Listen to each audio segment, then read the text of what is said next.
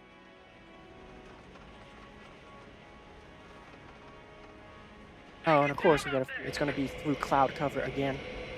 Alright, change your targets then. Go for the one that's marked. Go for the best.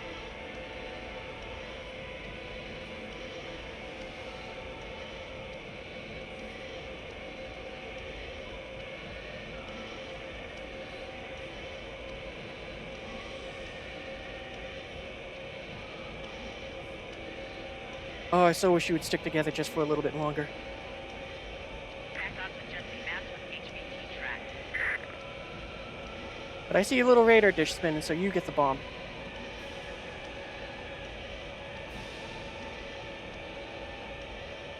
Three, two, one. There's the impact. I was about to say, what the hell?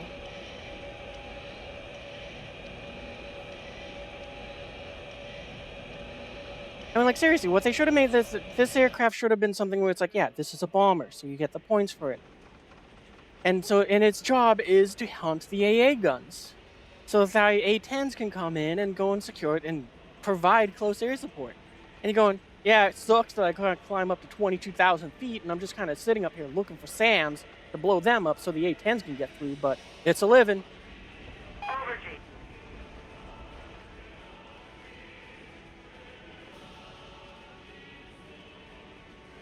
I mean, that was unfortunate for that SAM, though, too, because, I mean, I think they were looking for us. They lost us when we flew through the clouds. They didn't hit us with that missile, so they tried to relocate. They just chose the worst path possible, because they drove right by where I was aiming for originally. And I went, oh, well, I see a dish spinning. That's a SAM. I'm going to kill it first. I really am, but it's more so of that it's sort of pessimistic but wishful thinking of it's like, yeah, they're never going to do this because they won't think to do this. Or they don't want to do this.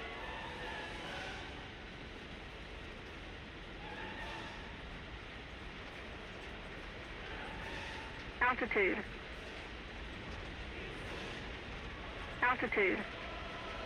Yeah, you basically just missed like a good hour 20-minute rant of me just kind of saying all them stupid things in War Thunder. Warning. Alert. Warning. And it's like how this thing is, it's a kind of dumb plane, because it's like, its stealth does nothing.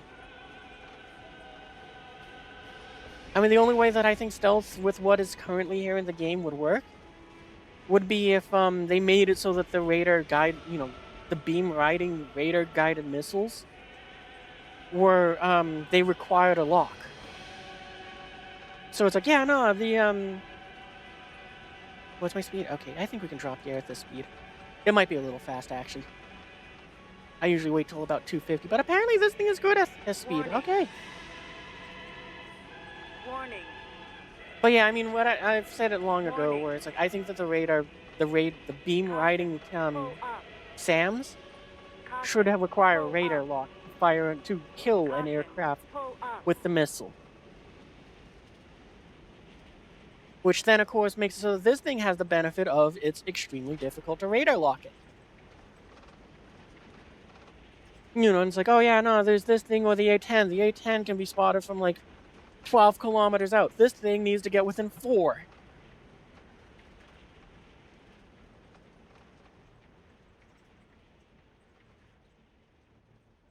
But, Gaijin won't do that.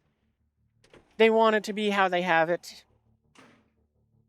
And it's imbalanced and not fun. This is Eagle Eye to GOM 1. I'm unable to issue you an advisory of surrender. Continue to destroy everything in All sight. right, ME-262, let's go.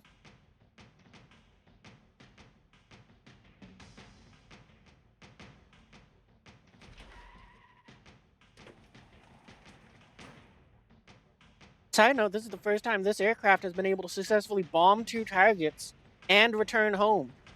And launch again. We're probably going to get shot down on takeoff. I mean, this is probably going to be, what, an Su-25 just out there somewhere? I can't read your name. The colors just make it hard to see. I think it looks... But anyway, welcome to the stream. Let me see if there's something I can do to go and GOM highlight. team, we cannot authorize a retreat. Intercept them. Caution. Pull I think that I'm gonna call you Golden Nat Boy. Caution. Golden Nat, Warning. because I see that in your name. Bring up the gear. Welcome to the stream. We're using the Nighthawk right now for ground battles. And also grinding for the F-15 warning. Eagle, but we're taking a break from that to just warning. play with the Nighthawk. In probably the only game mode that it's it's meant to be used in. It's just unfortunately very tedious.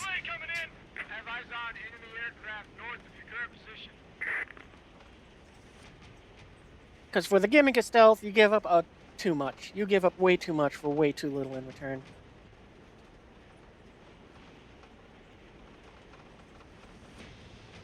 Because you give up your countermeasures, your IR signature seems to be still pretty high, because you can still be locked onto by other missiles from other aircraft from like 3 to 4 kilometers. I'm going to be generous and be optimistic on saying it's 3 kilometers, but I'm pretty sure it's 5.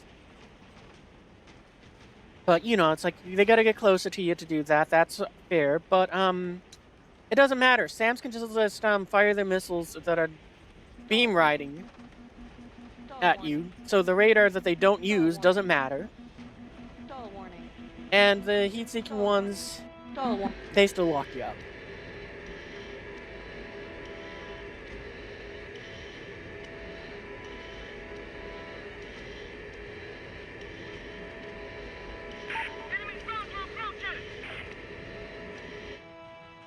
So yeah, it's like the whole stealth gimmick, not really worth it.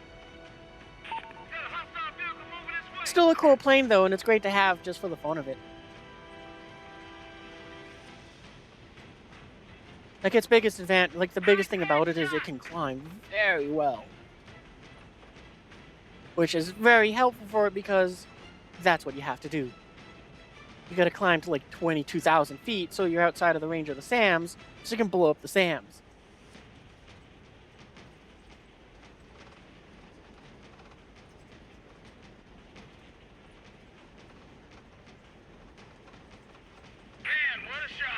But it is a sort of peaceful gameplay too, because you're so high up, you're immune, which you can do with any aircraft.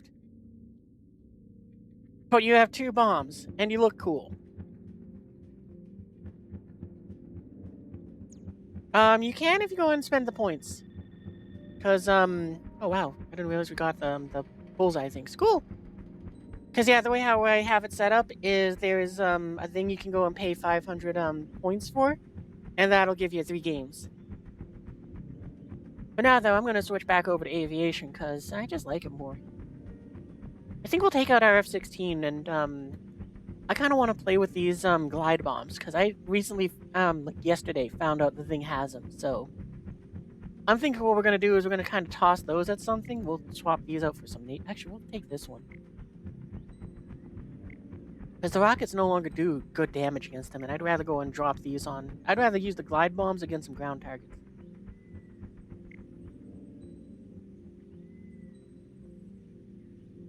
I gotta do a test flight, though, because I don't remember with these bombs if it's 2 or 3 to knock out a base. Side note, I love that they finally added that to test flights. Because, yeah, I love that they did this, too. This is one of the greatest thing that I think they've done so far. Oh, I forgot that my spawn point is over here. Because, yeah, I was using it to practice dodging some SAMs. Because I'm glad they added that in, too. It's very nice that you can use this to try to learn to dodge SAMs. I'm still garbage at it, but it's nice that I can at least practice in a more controlled environment.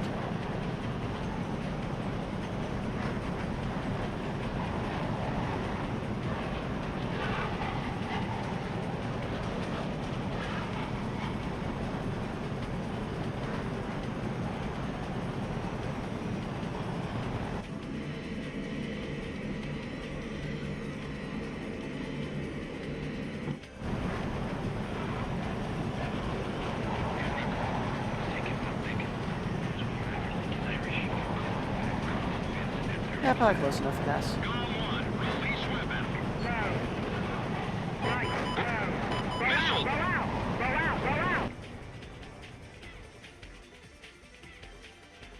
Missile We're not gonna worry about the missile. Missile break! Warning, the enemy's locked onto you. So I want to watch this little bomb hit this target. Warning, the enemy's tracking you on radar. Bonk. Com 1, target destroyed. Alright, there we go. Anyway, back to what I needed to find out. Will these napalms, will 2 of them knock out a base?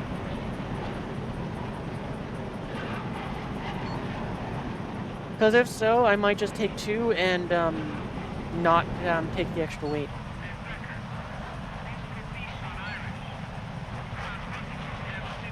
Also, since now I'm at over Mach 1, did they fix this bug? Oh, they did. Good. Yeah, there was for a bug a few days, where, if you were above supersonic speeds, it wouldn't let you fire any, it wouldn't let you use your weapons or countermeasures. Alert.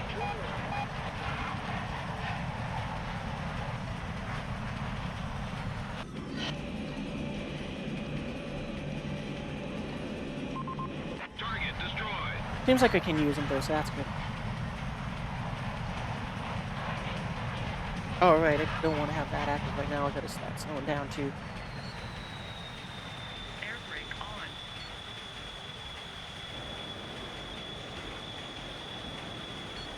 Yeah, I'm so glad they updated this, because this is great that I can now do these sort of tests.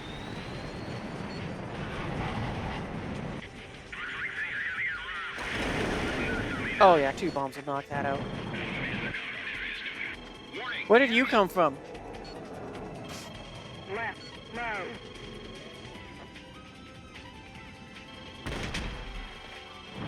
Warning, the enemy's tracking you.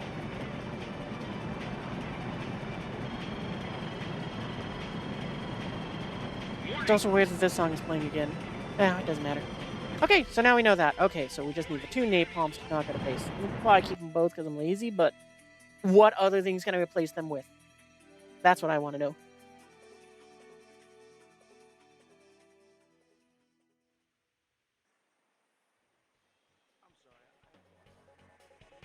Secondary weapons, that's what I need to do. So I could replace, well, that would be both. Okay, then I think I'll just keep the napalm, or we can make it empty. I guess we'll keep the napalm, because we can always just ditch it if we need to.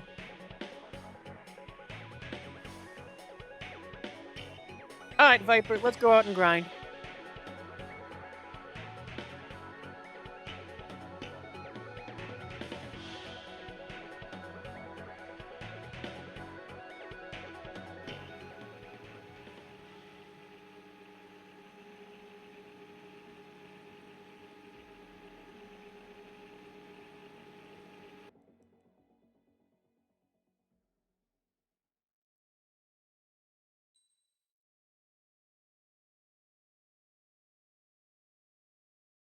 Another song?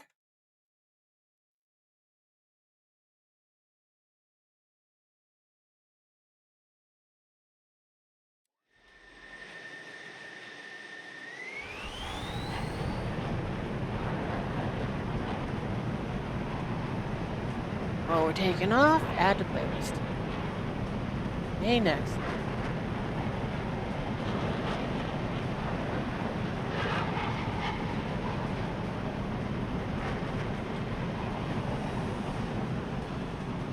Oh, that's right. We were grinding out RSU-27 last time. Well, not this time.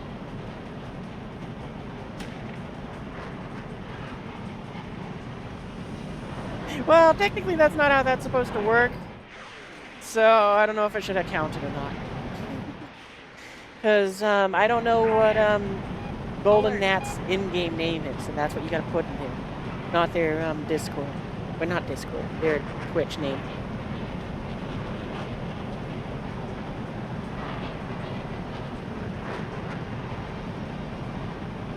What if you spin it twice? I don't think it'll count still.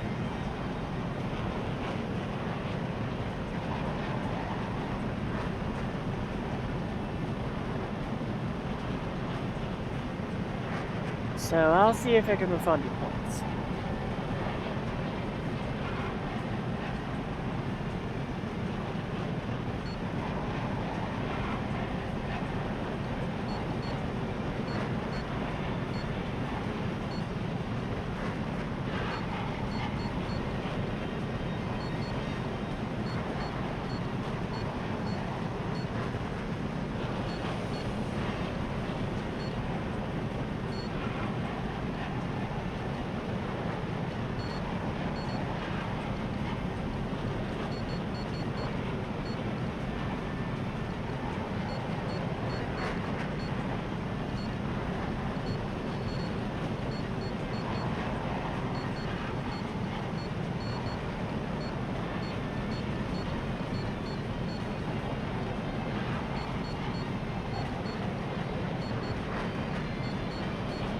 Barrel.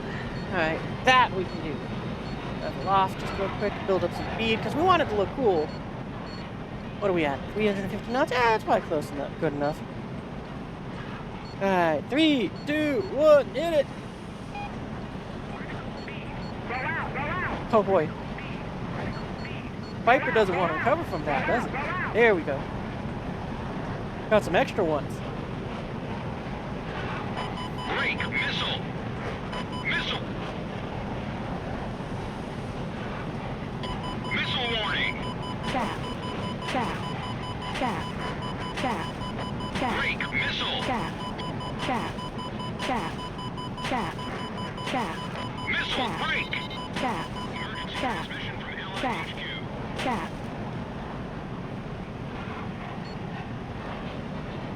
I just need that to turn back off. Thank you. What are we on? Here we go. We got the GBU selected. I hope that we're within 25 kilometers.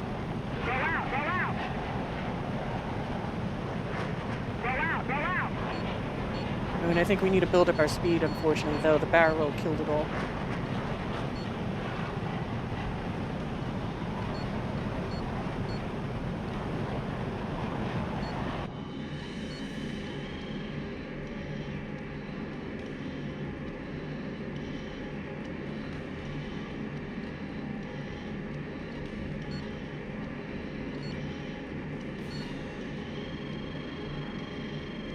Warning, the enemy's track.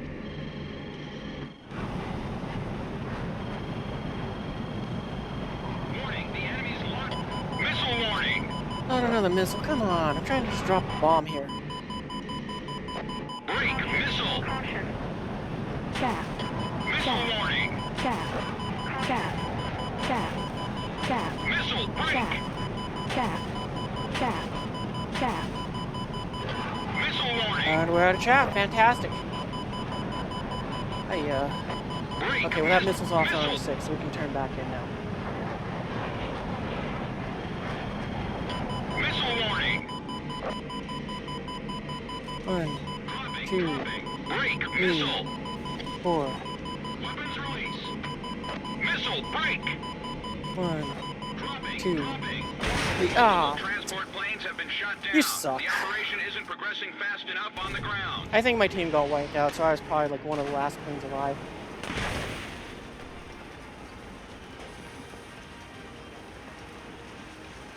I gotta wonder though, did they like nerf this thing's engine? Because I was struggling to keep the speed up. Like it was like that barrel nuked all of the energy I had.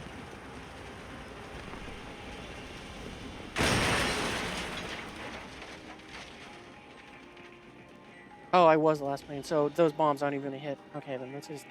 we're done.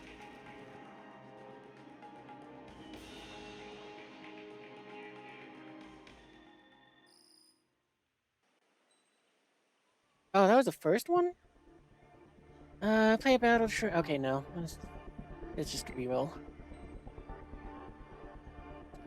And I could if I dogfight.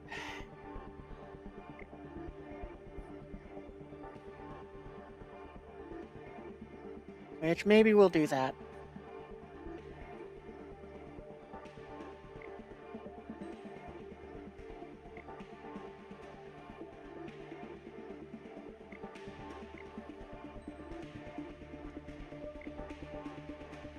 Hmm.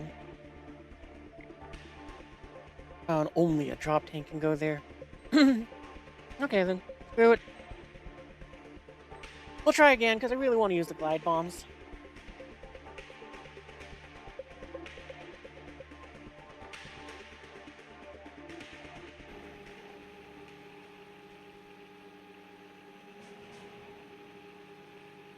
But after this one, I think what I'll do is I'll switch over to the F-15C, and I'm going to let it do the grinding by just slaughtering everything in the skies.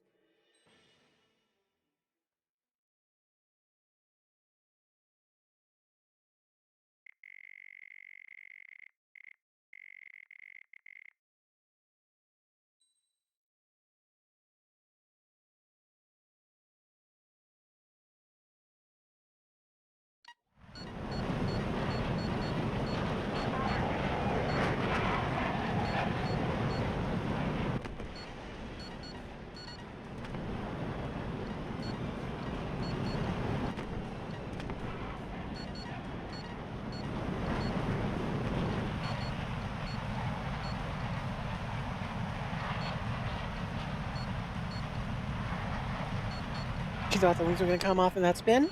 If I was at a lower altitude, they most definitely would have, but because the air is so thin up at 20-something thousand feet, it was much more manageable. It's also why I think we lost control of the aircraft and did like 8 spins.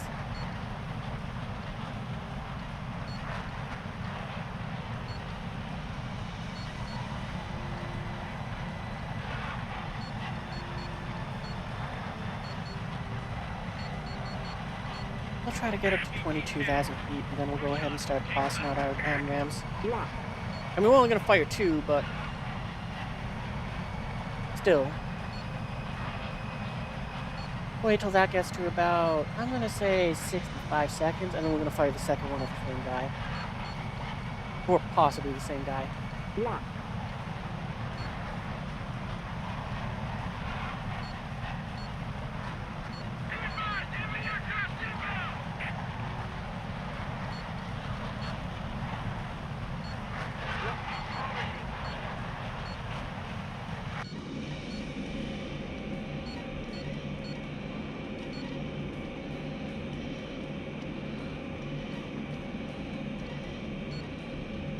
This is probably the next thing that they need to adjust for these ones, because it will only let me lock on. The camera's locking on at like about 20 kilometers. Anything beyond that, it can't do the range for it exactly. Break missile. I don't know that I can go ahead and oh,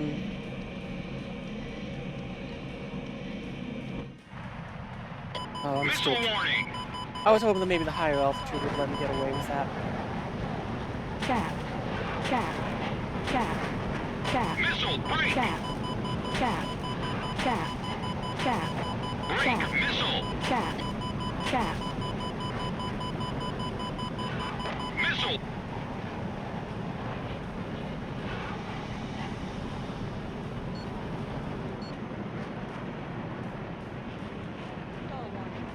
Roll out, roll out. Roll out, roll out. Roll out, roll out. Stop. Oh man, something else blew them up. Dropping. I received a wire from Allied Operation Command.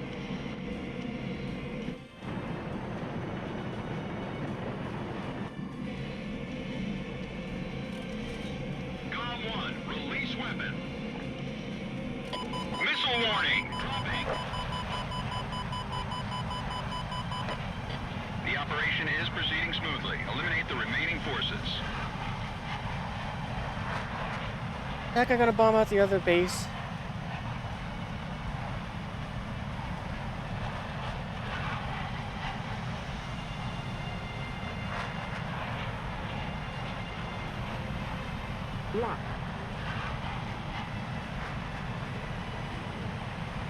Maybe not.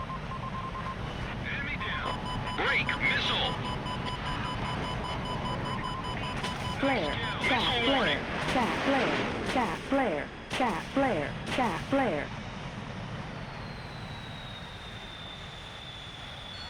I got a little worried there because I just saw my afterburner turn off, forgetting that I was doing that.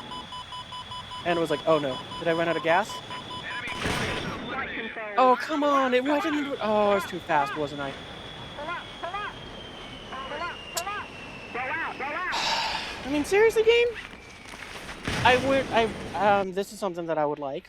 I would like for them to go ahead and make it so that it's more visible and not at the very bottom of the screen. Put it in red text saying too fast.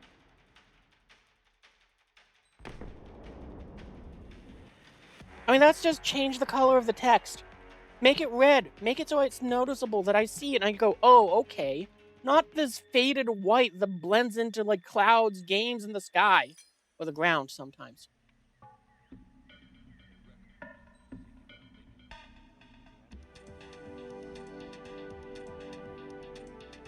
I mean, just change the color of the text, that's all I want. Make it red, make it flash, make it something more bright and stand out.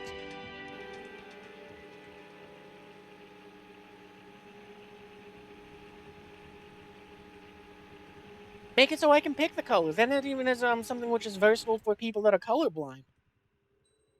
Because if they can't see red, they can at least change it to green or something.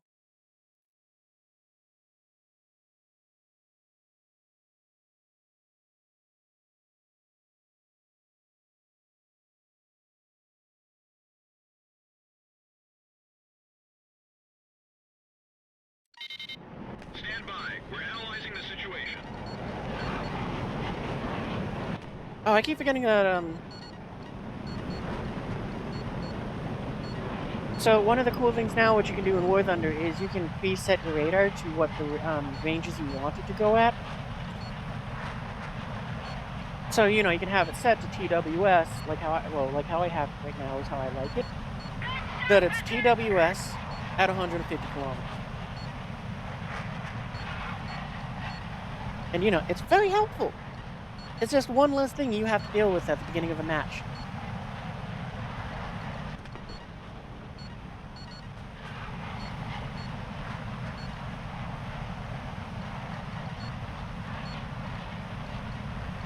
I'm just gonna track them for now. I'm not gonna go ahead and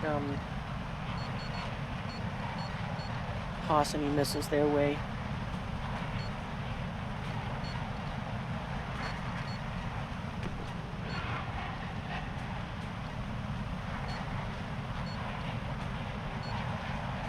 If I can, I'd like to be in like Mach 1.2. But I don't think that's gonna happen. I think I'm gonna have to get to Mach 1.1 and accept that.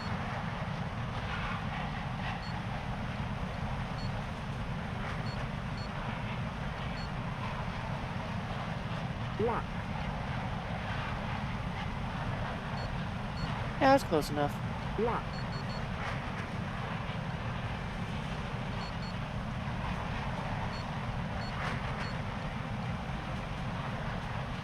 Lock. Oh shoot, I forgot I have to go and pick some ground targets too.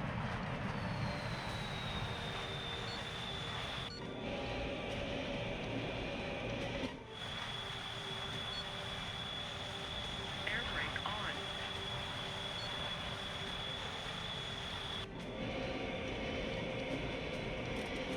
Weapons release.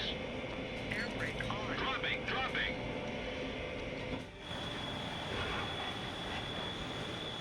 Oh, they're like glide bombs. Air brake on. Weapons release. Com 1, release weapon. Air brake on.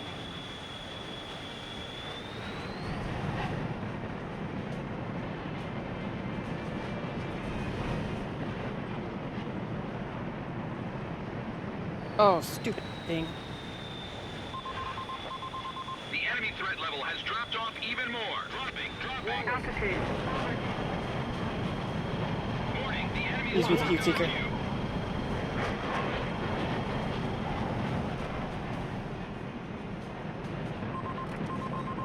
You're doing fine. Alert. Do we got any missiles left, or did we fire it all? We dropped everything. Okay. Well, RTB time.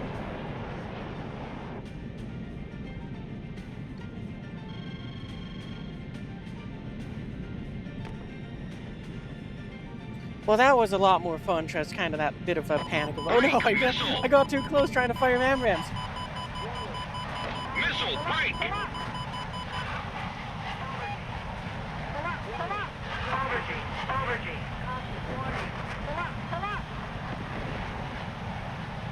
We're dogfighting. I mean, there's a lot of enemy aircraft up, and we still got rounds in our gun. Warning, the enemy's locked onto you. Missile warning! Gas flare, gas flare, gas flare, gas flare, gas flare, gas flare. Not the greatest of dodging, but I kind of want to get back around. Ah, dang it. Yeah, I should have taken the missile more seriously. I thought it was going to be, a heat seeker.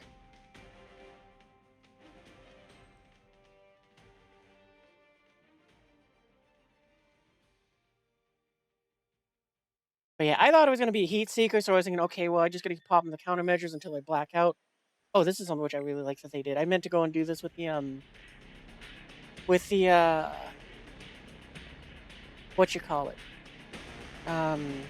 the F-117 when I got hit, but this will work too. Because, it's kind of cool that they now make it so you can see what happened. So it must have caught me right after I was finishing the turn, since it exploded above me. So, it's kind of cool that they did this now. And, if I had gotten some hits of my own, I could see where I hit them, too.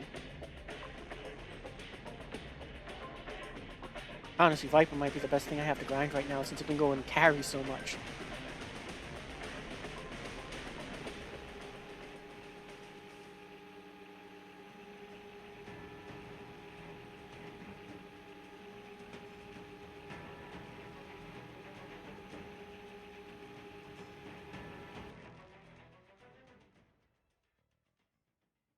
Alright, let's go and actually set up our raiders this time.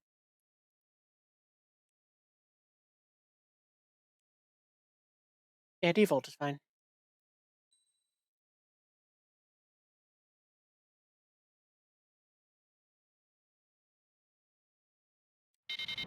Stand by. We're analyzing the situation.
Let's get a little faster.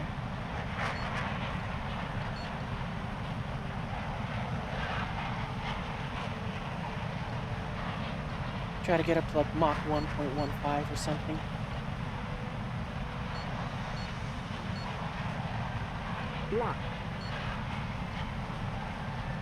Yeah, close enough.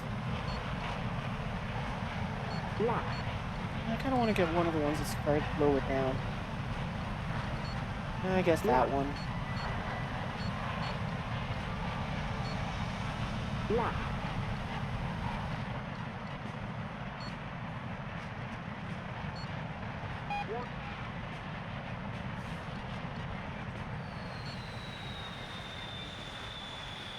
Air brake on.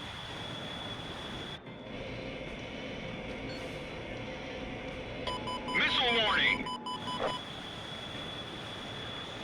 I don't think that was aimed at me, so I'm not going to worry about it. Missile break! That one I think might be.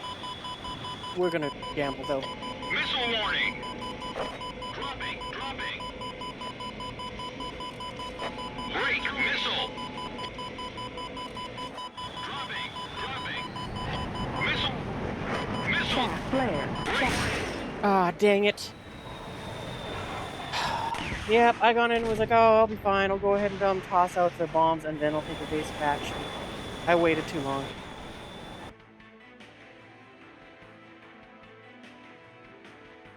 Alright, well, as much fun as it is to do that, I think what we're going to do is we're going to modify the loadout so that it's less bombs and more missiles.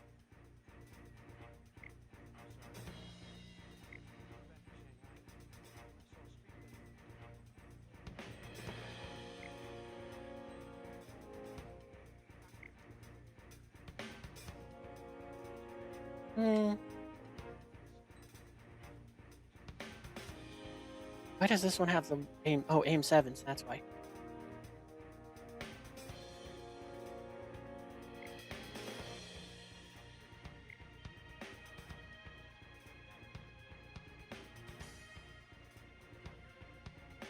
I'm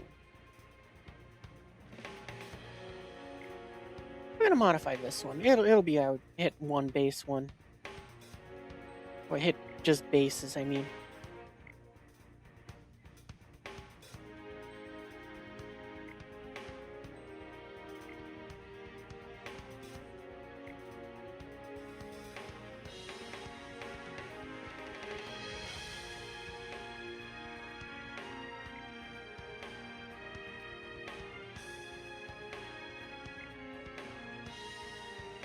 Honestly, I don't know why I just did that action now that I'm thinking about it, because this thing can do the exact same job by just taking this loadout and carry more missiles. I mean, we can hit 3 bases, we carry 2 extra missiles, and we earn as much as the same amount of RP.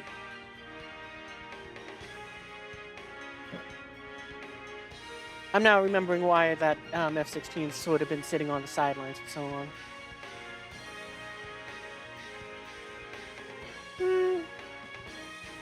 Yeah, why not?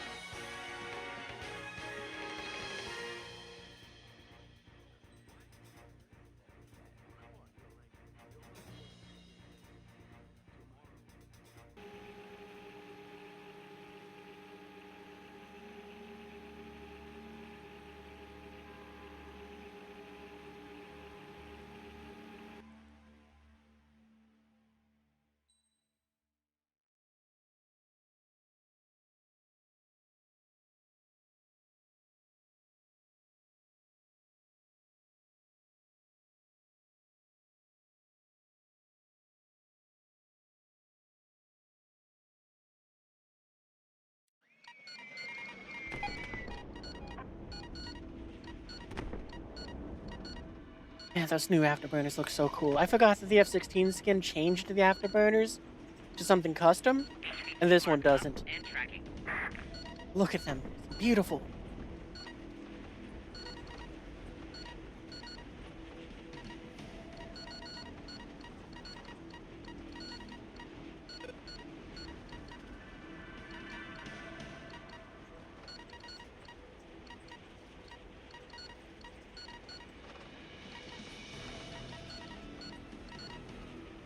Look at how powerful this thing's engines are compared to the F-16's too.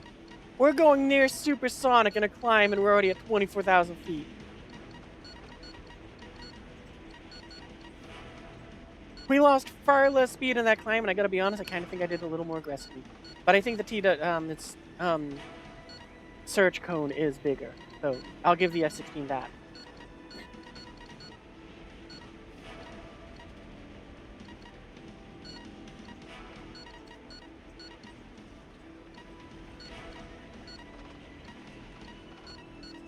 But yeah, we are so much faster. We're almost at Mach 1.2 already. Lock.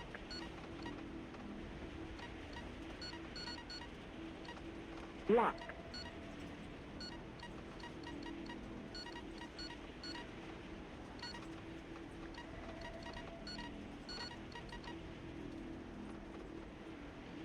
Lock.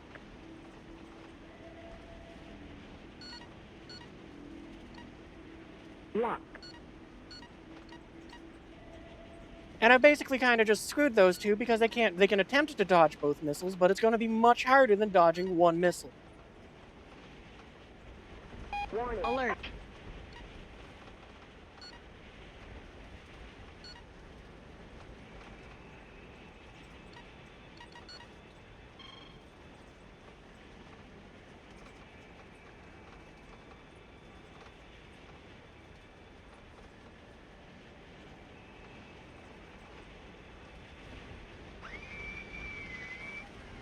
Warning.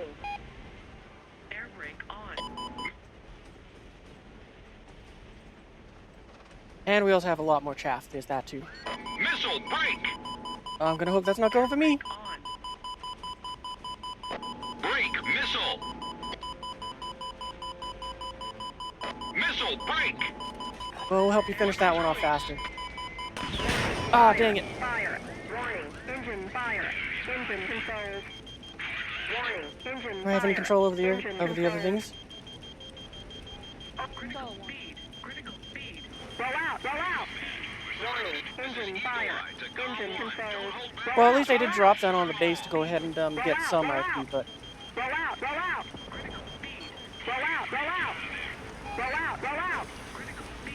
Roll out. Roll out. yeah, that's unfortunate. And also, wow, I'm kind of surprised that both of those guys dodged those missiles. I intentionally spread them out by about 12 seconds and didn't fly directly at them, so that they'd have different firing angles. So that, you know, it would kind of be, you technically can't dodge them. Oh well. Good for them. They were better than what I was expecting.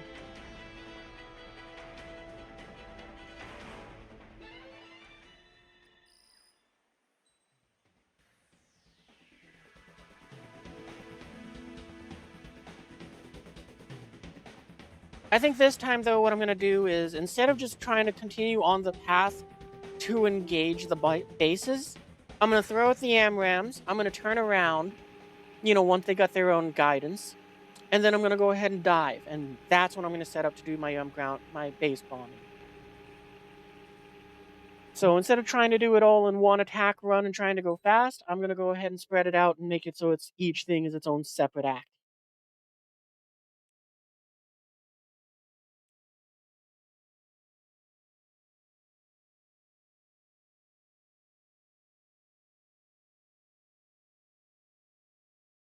Maybe that'll work a little better. I received a wire from Allied Operation Command. Overgy.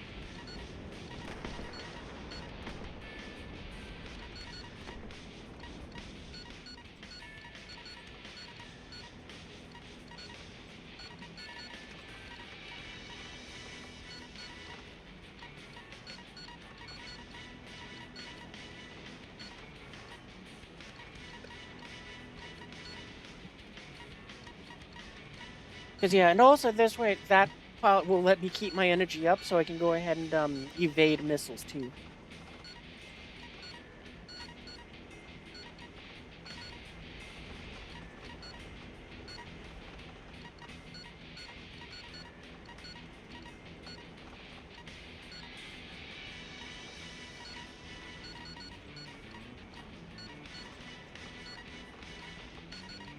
This is still awesome. Yeah, I'm still having a lot of fun still with flying around. And this is kind of why I like the aircraft more than the tanks, because I just have a better grasp of what I did wrong.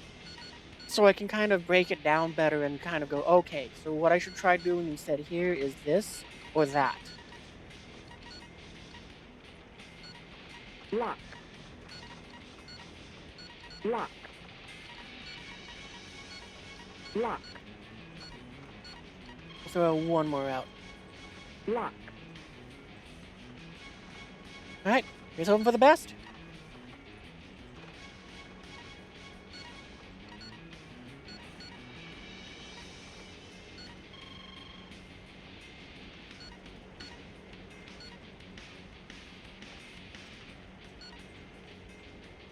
Screw it, we're gonna throw one more at that guy. Overgy.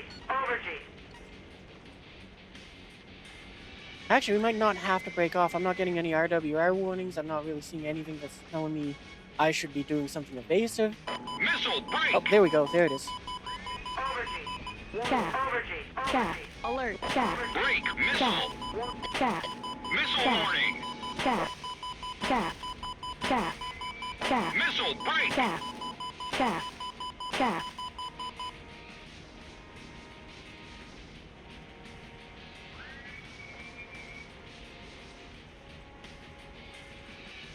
Man, this thing really is a beautiful aircraft, too. Warning. Alert.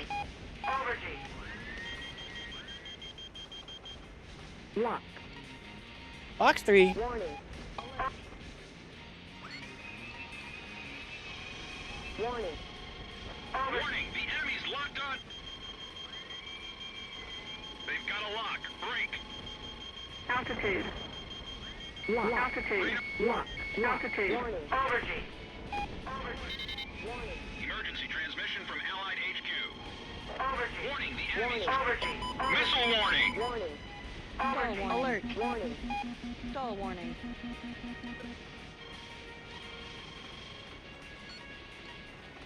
What I got left? One AMRAM? Okay. Flare. Stall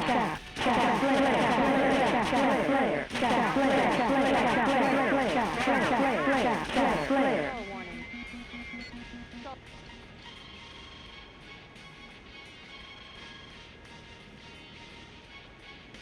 I'm gonna hope that I evaded that missile. What's my speed at? Okay, we're not supersonic yet. Break. Missile. I'm not gonna worry about USC-27 just yet. Missile. Break. Just gonna let you pass on by. Flare. Missile warning. Dropping. Break. Missile. Missile. Break. Warning.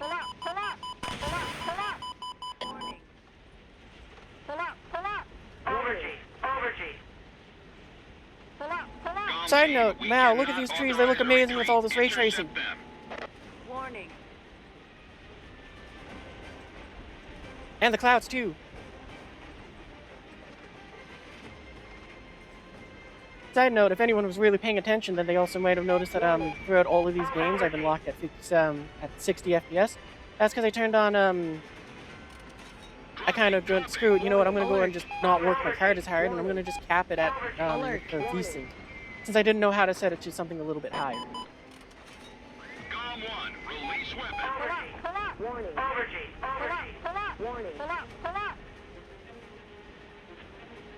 Yeah, that worked way better. I went a little too spammy with the spam rams, seeing as how now I only have one left, and what I would say is probably a critical time where if I had been a little more conservative with them and had like 2 or maybe even 3 left, this would have been very helpful. Warning.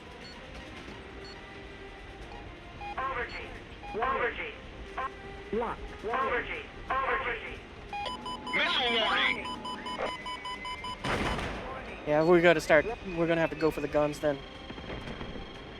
And this is not gonna go well because Eagle Eye to Gom 1. there's an F-15 behind me as well.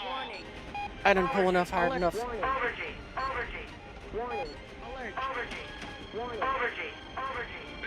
Missile break. Dang it! I overshot him. But more importantly, I blacked out. Break. Missile. Stall warning. Ah, he got me. That's good.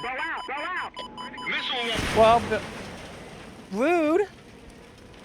I was trying to give the other guy the kill, not you. You didn't do the work. That guy got in and outflew me.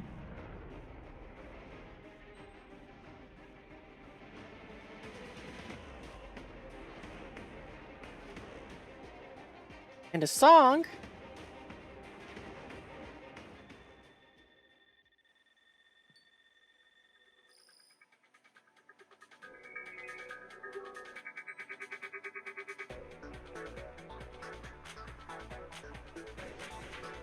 Yeah, that was a good one for a grind, though. I mean, what, we got 3 bases? I think that's all we got. We might have got... I don't think we got any air kills, unfortunately.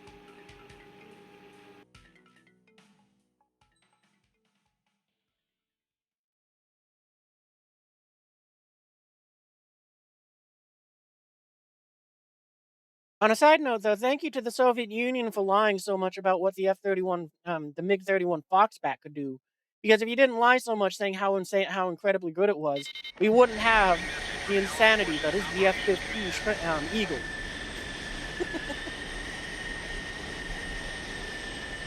Because I just want to point out, I am carrying more weapons than what my F-16 is, using 2 of the engines that is in the F-16, and I am able to go a lot faster.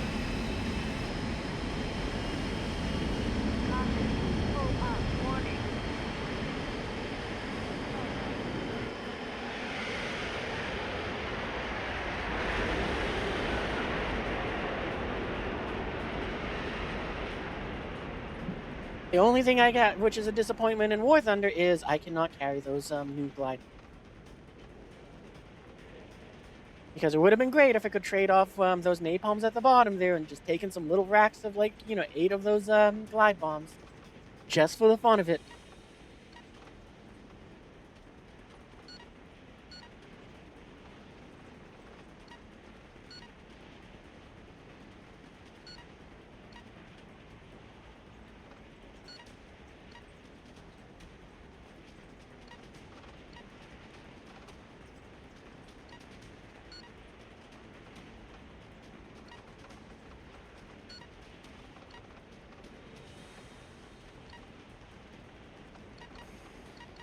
I think this time what we'll do, we gotta be more conservative with our AMRAMs when we're throwing them out here.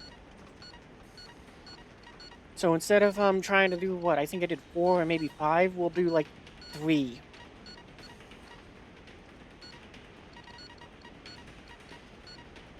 Then I'll have the 4 AMRAMs for after the base bombing and all of that, that hopefully I can then use to go ahead and dogfight. Because that was my problem. I just ran out of missiles. Oh, we're not firing any missiles right now. They can have the first shot if they want. We're way too slow. Missile break! Caution.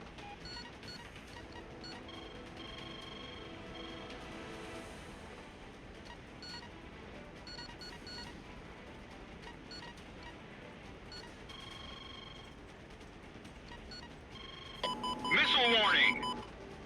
Missile! Missile! Chaff. Stall warning. Chaff. Chaff. Chaff. Miss! Chaff. Chaff.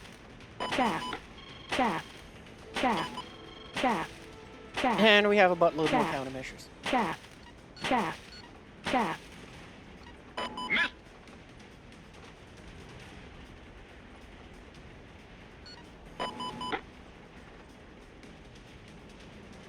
Okay, hopefully that's long enough that we can start to turn back I in. received a wire from Allied We Operation can go and Command. just build back up our speed a little bit here.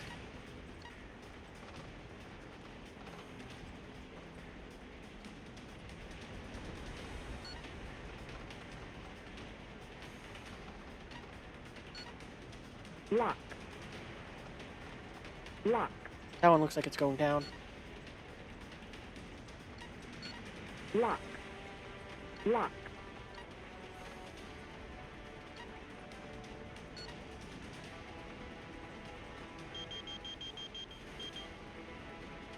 Lock. I don't think that's a plane. I think that's a missile that missed its target. Lock.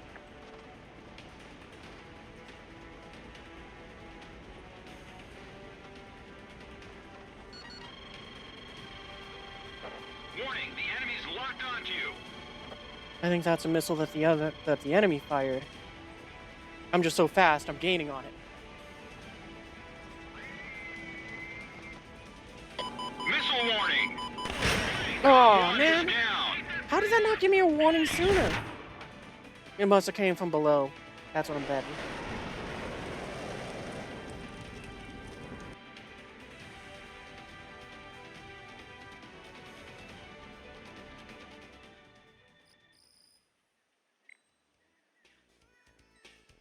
Yeah. Okay. Again, this is one of those things where, as far as I'm aware, it's a game logic thing. Which is, the aircraft, all of them. Their RWR systems, there's nothing above or below them, so if you attack from there, the RWR doesn't warn them. The reason why I'm mentioning this is because, the A-10 is a fantastic example, because you can actually see where the RWR systems are. Because it's these little, things here on the nose, and these two on the tail. But the A-10 is one where it's like the game logic is, you can tell it's game logic because I'm pretty sure this little frisbee thing here on top that's unpainted is another one. So I think the A-10 is supposed to have it in almost a 360 degrees fair. I don't think it has one on the underbelly, but it might. But yeah, it's like the A-10 probably should be alerted when it's something that's coming from any direction except below it. Or the A10C, I mean.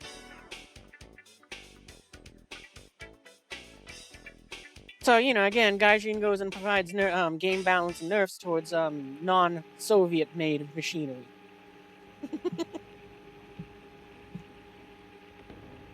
I could be wrong, though. I could just be speculating far too much, but I'm pretty sure that's what it is. I just have nothing. I have nothing to back that up because I don't know how I could find that out. Oh, and this is what's crazy. Have you ever wondered how those radar warning receivers detect an infrared missile? Because it's kind of cool how they do it. Because the way how those sensors can detect a missile when it's not using a radar beam is they're looking for the they're looking for the chemicals, the particles that are in the smoke trails that missiles leave. So, you know, it's looking for the stuff the rocket motor leaves behind. That's how it finds out if it's how it detects the IR missiles as well.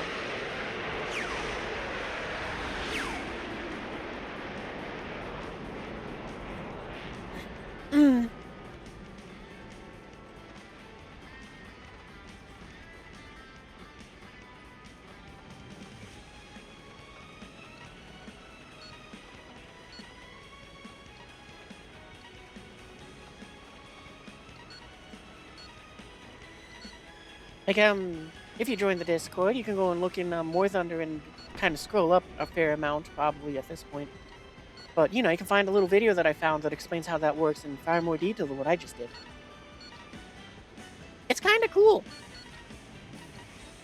Like, you know, it's actually something from one of the companies that, you know, like, it's a little commercial ad thing that, is explaining how theirs works.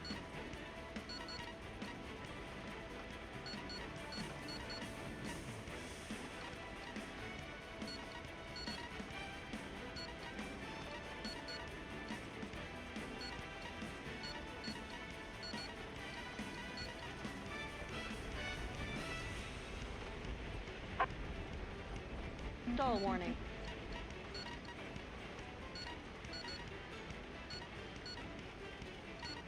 Alright, we got friendlies. So for those of you who don't, haven't yet figured it out, if you're, like, watching to go and see what top tier is like, if you look over on my radar over here where I'm making the little thing dance around, you can tell what's friendly, what isn't, because the friendlies will have that little line in front, above their dot. So, you know, that is over there, that F-15 that we're locking up. If it doesn't have that little dot, or the little line, it's not friendly.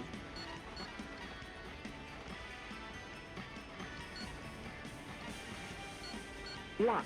What are we doing? Let's get up to Mach 1.2. We got some distance we can cover, too.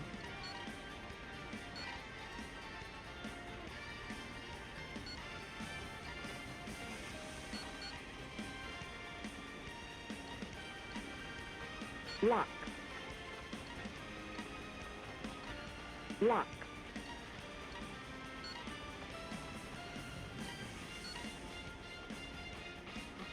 Lock. I don't expect that one to hit. It's off at a very extreme angle.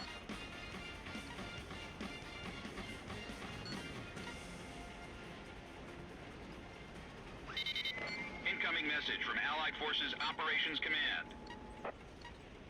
Plus, I'm not giving it any sort of data link guidance.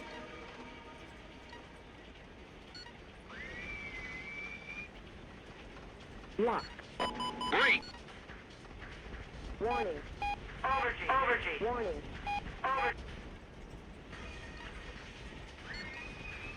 Warning. Alert. Warning. Stall warning.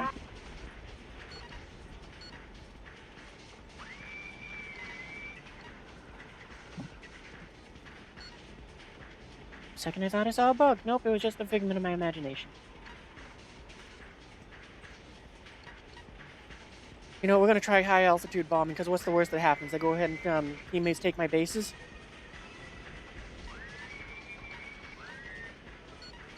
Air brake on.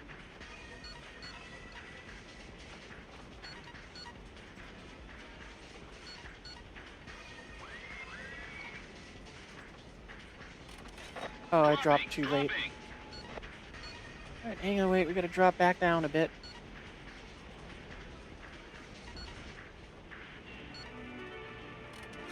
Multiple transport planes have been shot down. The operation isn't progressing fast enough on the ground.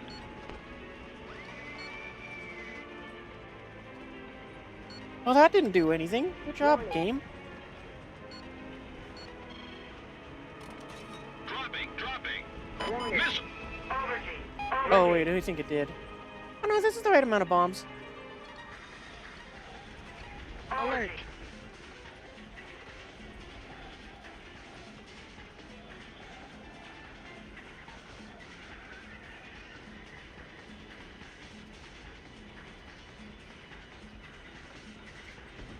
How many of the enemy alive? Fair few. Okay. I should, we'll go for this one that's a little bit... It might have a break in the clouds, which we can get a bit easier. Break. Missile. Ironically. Chaff. Chaff. Chaff. Too high speed. Dang it. Warning. Chaff. Chaff. Chaff. Chaff. Break. Chaff. Missile. Chaff. Chaff. Warning. Warning. Warning. Warning.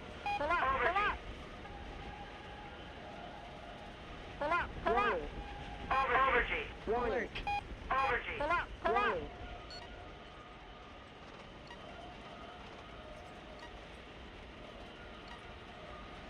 Warning. Break. Missile. Alert. Chaff. Chaff. Missile. Break. Chaff. Chaff. Dang it. I probably should have kept popping the chaff and climbed.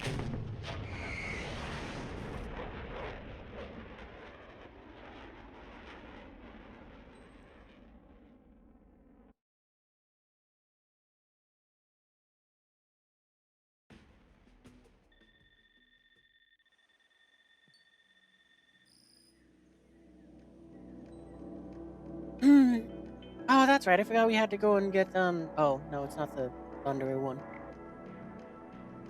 This one needs it, though. What are we doing with the, Beagle grind?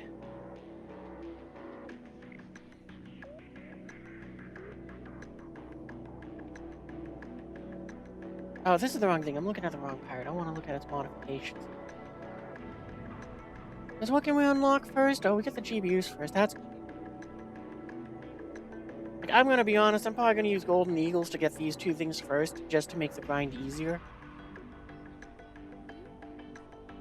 And then after that, it'll basically be just getting upgrades to make it, an just air power.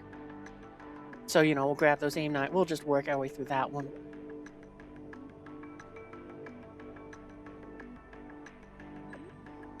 But that's way far out. It's also kind of a bummer that, I don't like that they made it so it's like, oh, it does, the, bonus you get for, so, in War Thunder, once you get to top tier, or, you know, you finish a tech tree, you now get a bonus for, upgrading the other trees. You know, so you earn 100% extra. So, like, this SU-27 here, I go, if this thing earns 100 RP, I get 200 RP towards this. I don't like that they made it so that the new planes, if they get that little ribbon, it goes, nah, that isn't applied to them. But we're still, it's like, I really wish they just let us use it on day one. Because, I mean, if you're someone like me who flies a tech tree, it kind of sucks that I can't do anything with this. This is literally the only aircraft I can research. And it's going to be done researching before it loses its new sticker. That ribbon's going to be gone. I'm going to have the aircraft before that ribbon's gone. And it sucks so much that it's like I can't apply any sort of research boost towards it.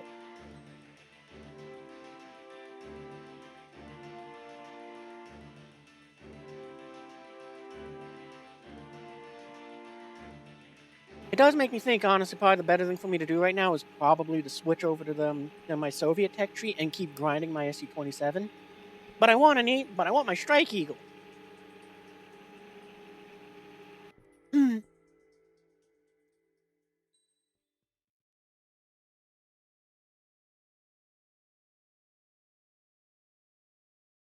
I mean, so much so I'm using my Eagle here to go ahead and bomb bases instead of dogfight.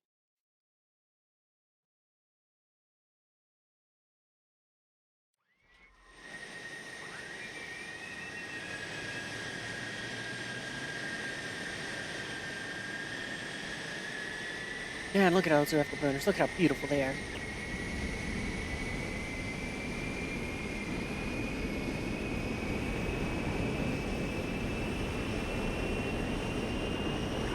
Caution. Alert.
I think after this game, we're going to switch it up again. We'll go and try taking out the Nighthawk for a few more games.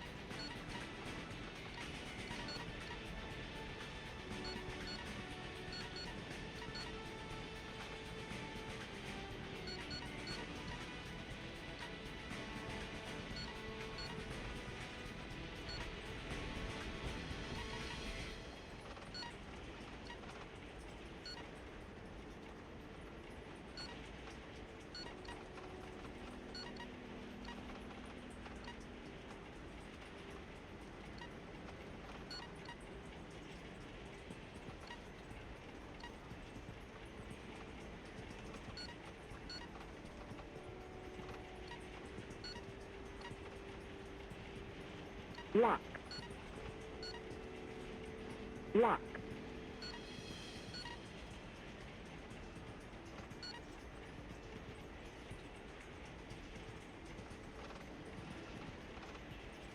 Lock.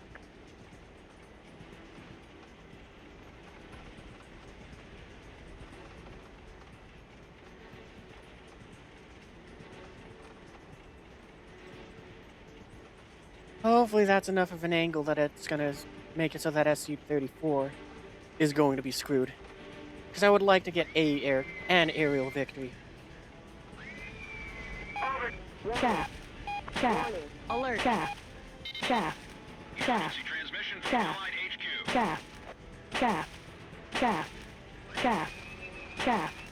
Chaff.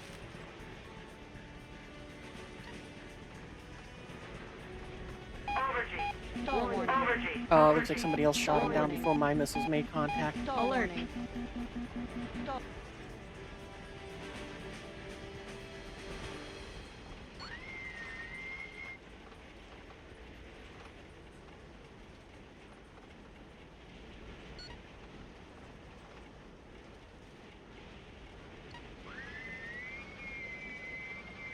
Oh no, that's right, we can't go supersonic. We gotta keep riding.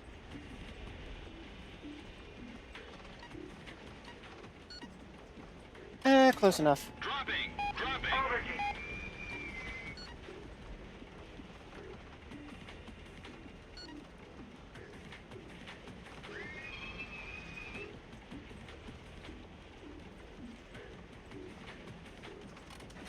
Weapons release. Warning. Alert.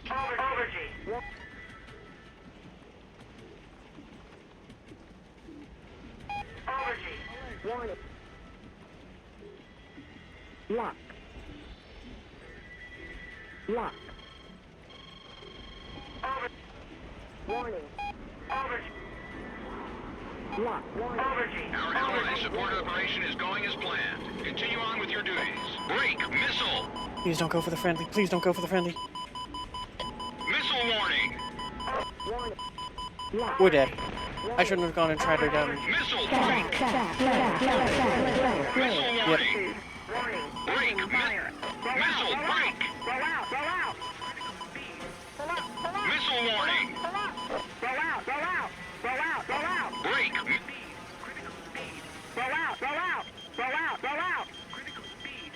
Lock.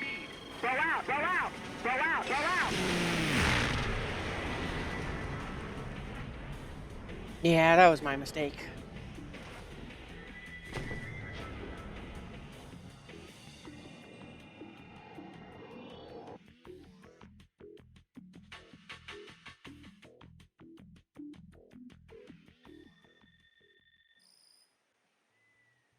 Oh well. What is the tank one? Turret, turret, teamwork, or supporting fire? Well, actually, that was one which I might be able to get. Every battle greater than 2 equal. Maybe not twice.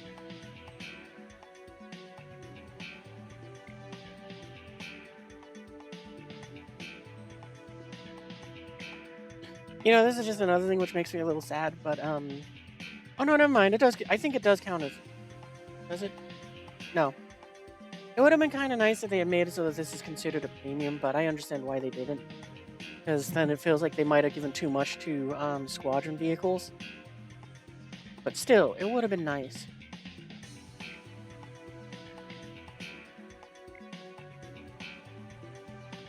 What is this paying for? Oh, okay. I kind of forgot that I have these skins.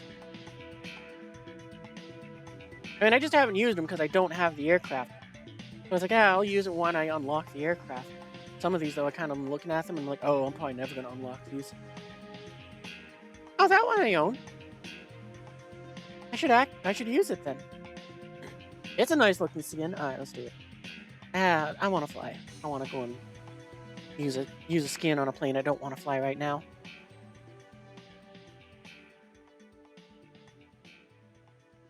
Alright, more Nighthawk. Oh, I don't think we're going to get it in the end of this one.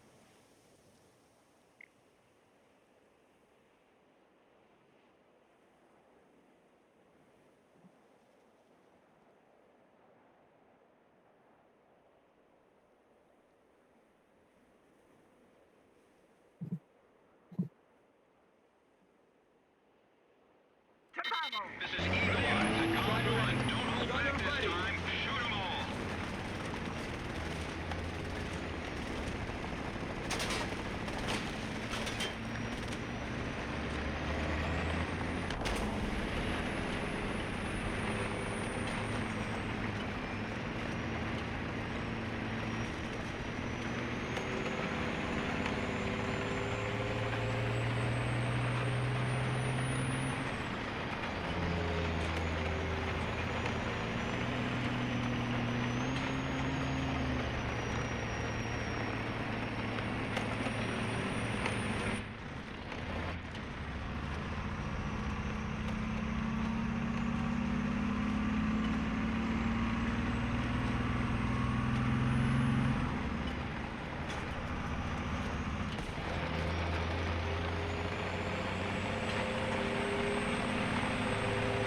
I would have swore I just heard a helicopter.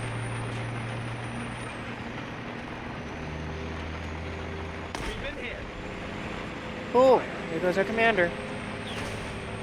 Turret rotation mechanism inoperable. Alert. Alert. Damage. Alert. The engine is burning. We've been Alert. hit. Alert. Alert. Oh, you're kidding me. I'm still outside. There we go. Alert. Alert. Alert. The operation is proceeding smoothly. Alert. Eliminate the remaining forces. Alert. Alert. Hey, thanks, man.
Oh, we got a critical hit on him.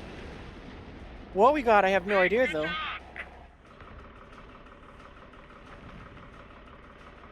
looks like a wingtip. I got visual on enemy aircraft. Looks like we have enemy aircraft operating to your north.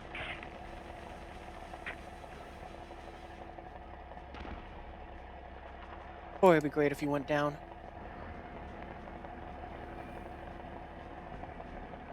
And I got the kill for it.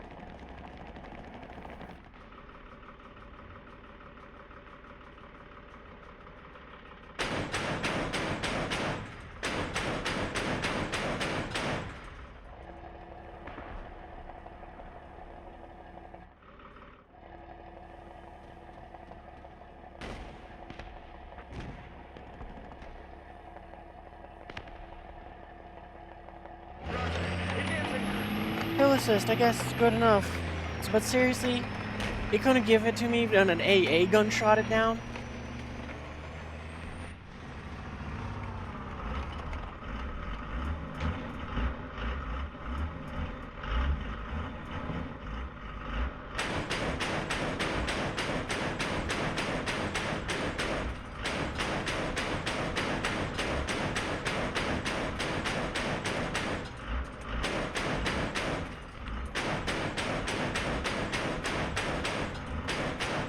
It sure would have been great if this could have been hit something with any of them.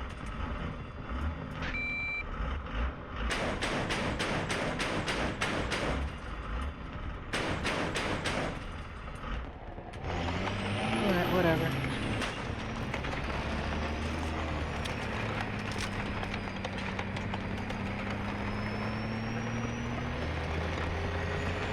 I think part of the reason I find tank battles so frustrating is it feels like everything I do is ineffective.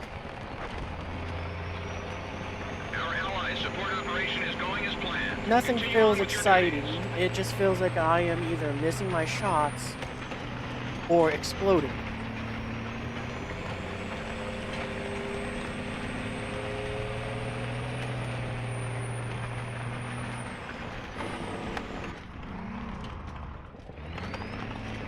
Because it's like, I get that I can't hit those little drones, it's a tiny little thing, but when it's a World War II plane that is closer than the MiG-21 that I had hit earlier, and I can't score a hit on it, even when I'm aiming the same way I did against the MiG-21, using the guidance system that they have, it feels kind of frustrating.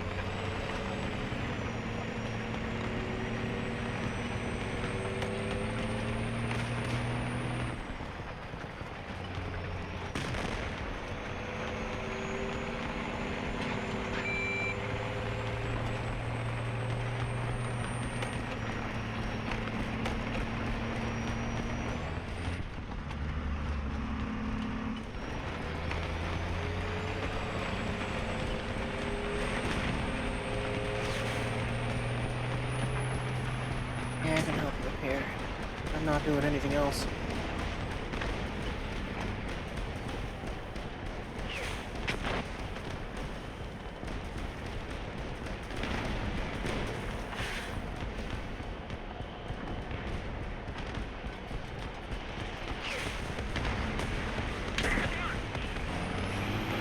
At least we did something.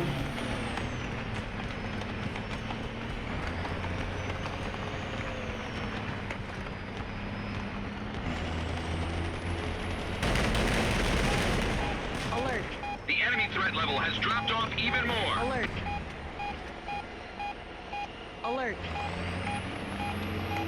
I like it how they go ahead and block off portions of the maps and say you will be killed here, but if you go into the enemy's spawn point, it just tells you you're pointlessly located on the map.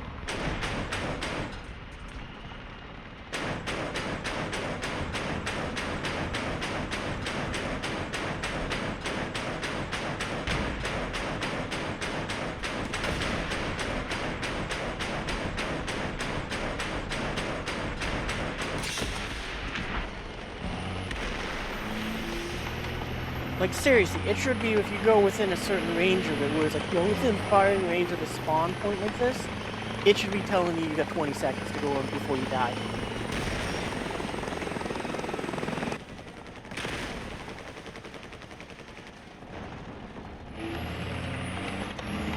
I should not be allowed to fire in like this. It should have like this something from let's just say from the height of that thing's machine gun there. You know, we're just kind of going, okay, we're going off of that. It's gonna go and just do a sweep. If you're within line of sight of this thing, you're within a zone that you can't be in. I mean, clearly you can just do that, but this is just so stupid.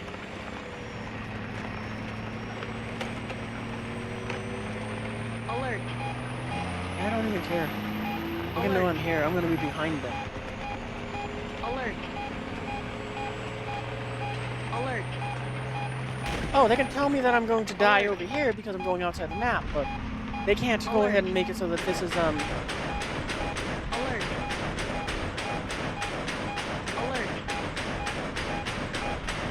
The operation is proceeding smoothly. Eliminate the remaining forces. Operation complete. Job well done. How stupid is this? I mean, kudos to the enemy team for trying to just put up a fight and do something. Like, even just gaining RP, but I mean, that's how stupid ground battles are.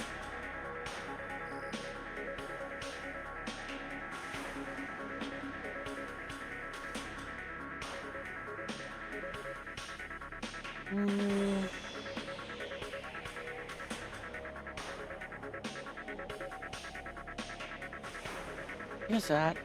I don't know.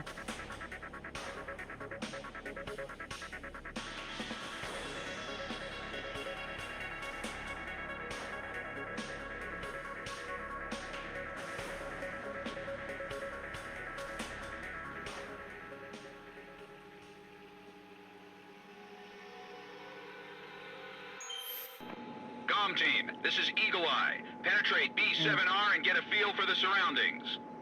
Guess I'll go with this spawn. At the very least, at this battle rating, I'm kind of having that area where it's, and also with this just mentality of just shoot and scoot sort of thing, or no fly and I quit sort of thing. At least it's making it so that this game mode is more tolerable to me.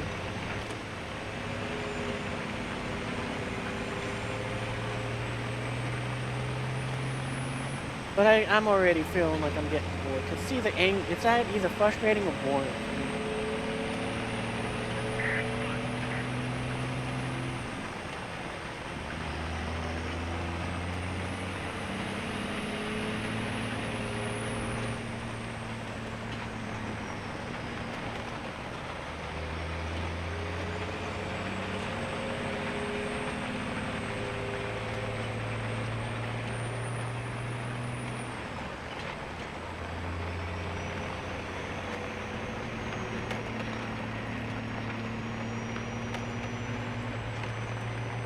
I'm gonna let them capture the base, and I'm just gonna kind of try to sit up here and scout and fire rockets.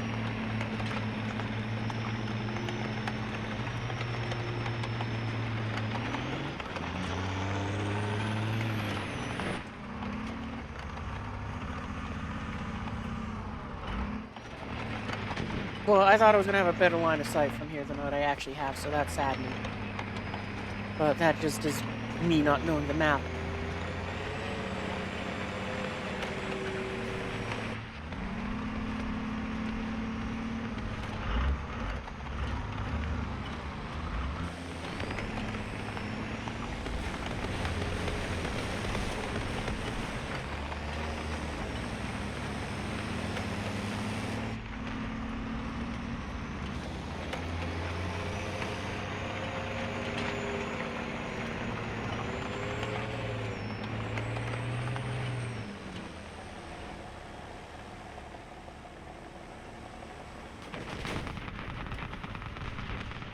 PC!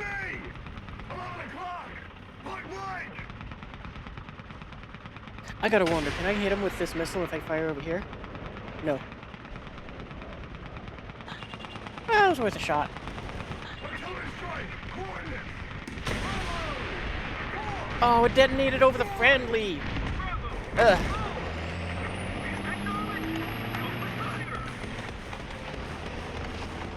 That was a little funny and frustrating.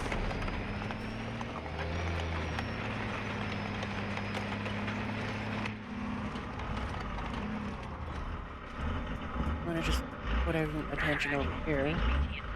I don't really know where to aim over here.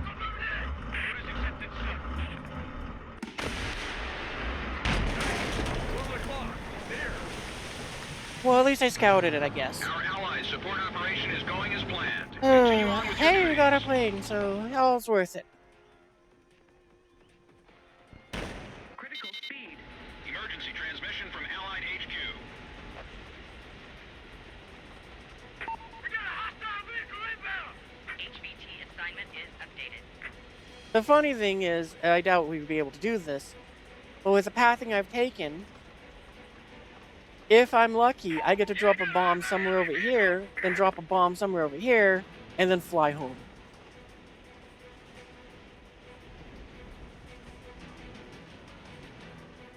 We got enemy personnel in the area.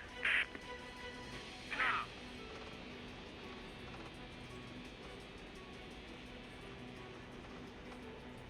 Hostile vehicle headed our way!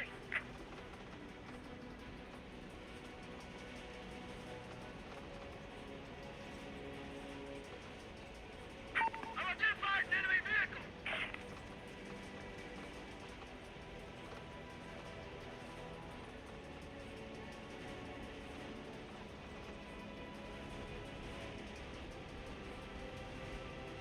We'll make a nice gentle turn as we turn around.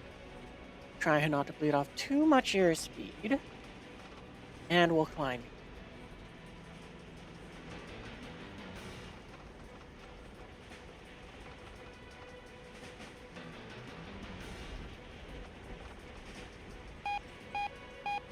Okay, I guess we gotta turn more aggressively. Stall warning. I really Alert, didn't want to stall do this though, just because I didn't want to bleed the Stall airspeed warning. and also lose possible Stall altitude. warning. Stall.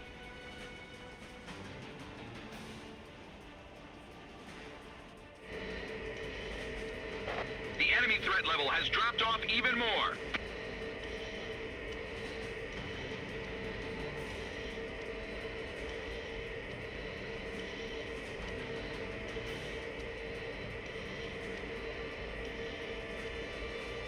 Hello.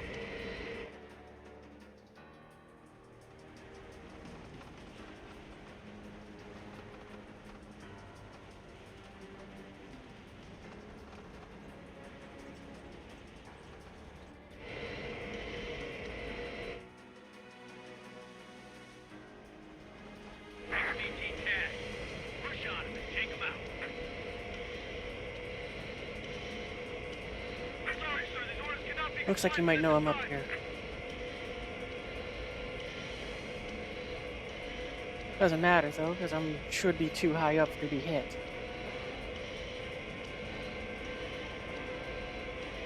Oh, you're about to be a very unhappy camper, aren't you? No, you don't know I'm up here, do ya?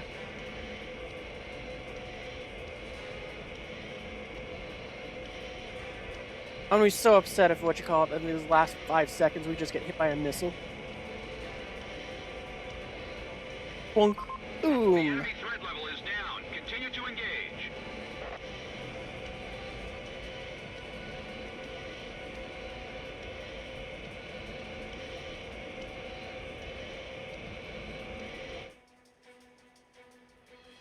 Hands up, enemy aircraft!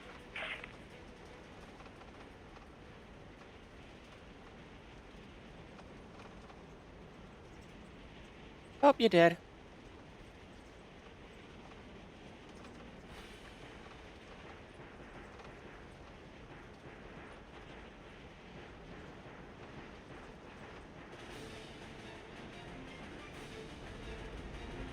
Stall warning. Stall warning. Stall warning. Stall warning. Stall warning. Stall warning. Stall warning. Stall warning.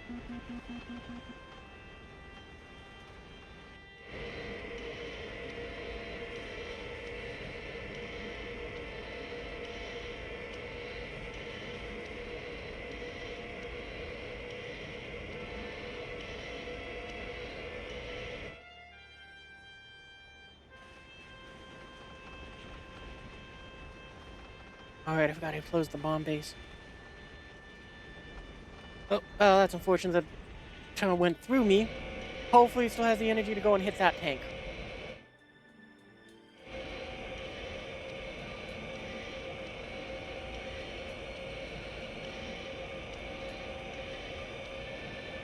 What is up with the HUD going off like that when it loses, when I switch to this mode?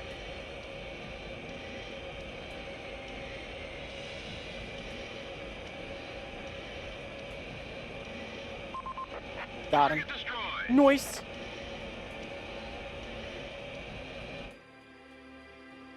Oh, I guess that's the guy who blew me up earlier. Cool. Alert. Stall warning. Stall warning. If I turn off the engines, does that make it so that, no, I still leave the contrail, I guess. Right.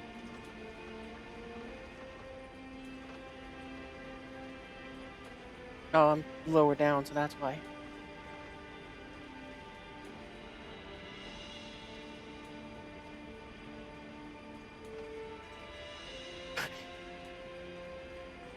I like that the other Nighthawk in this game was taunting an AA gun.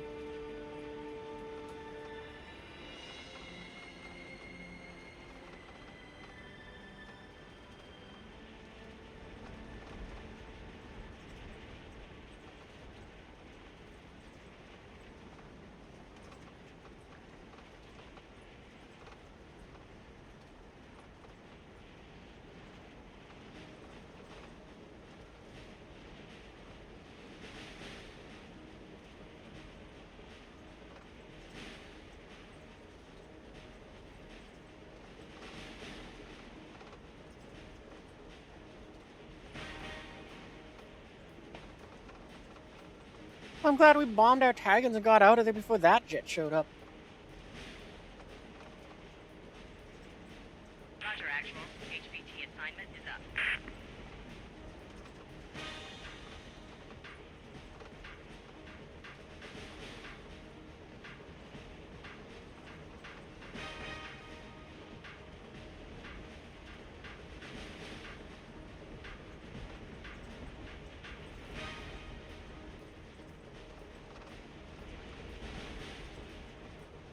I think this fight's over, though.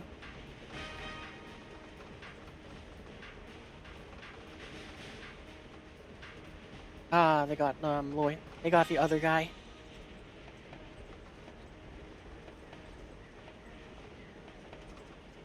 Caution alert. Warning. War caution.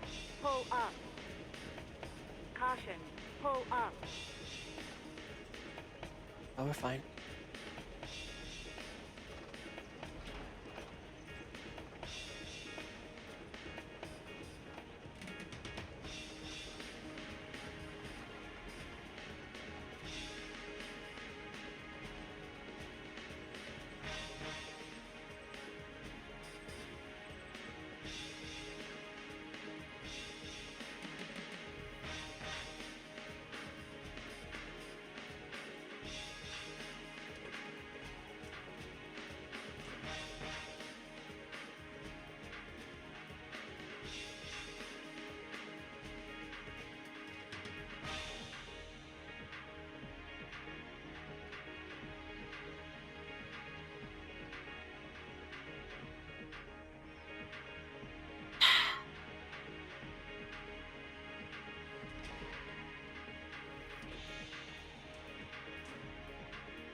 Yeah, what do we got on the ground? 2 AA guns? Yeah, this fight's over. 1, 2, 3, 4, 5, 6, 7, 8. Yeah.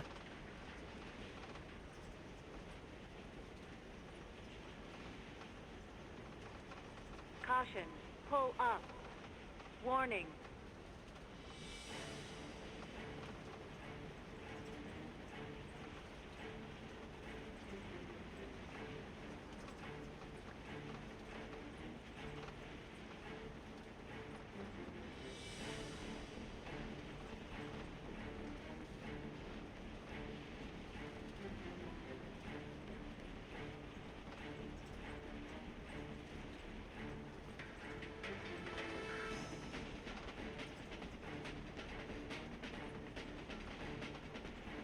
You know what? This fight's over. I'm not going to climb to the moon. I'm going to try to get up to about 10,000 feet, and then I'll go and engage. Stall warning. Stall warning.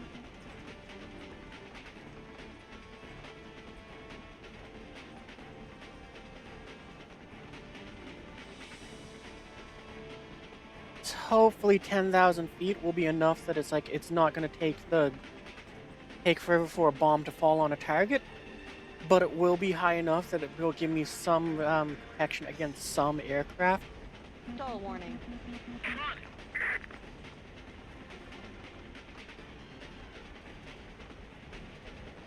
Stall warning.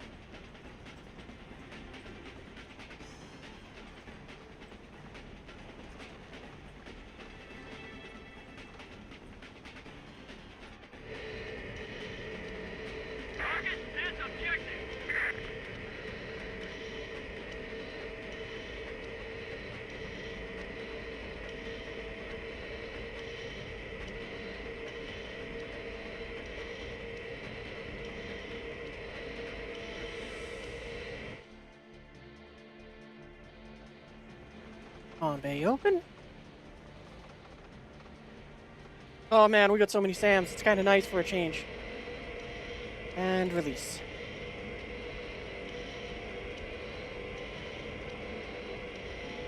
Still a 20 seconds wait for this bomb to hit. The operation is now in jeopardy.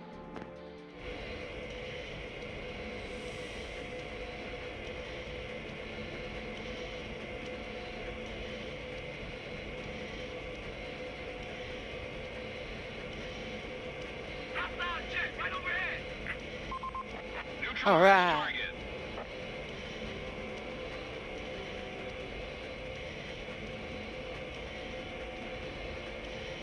HVT assignment is updated.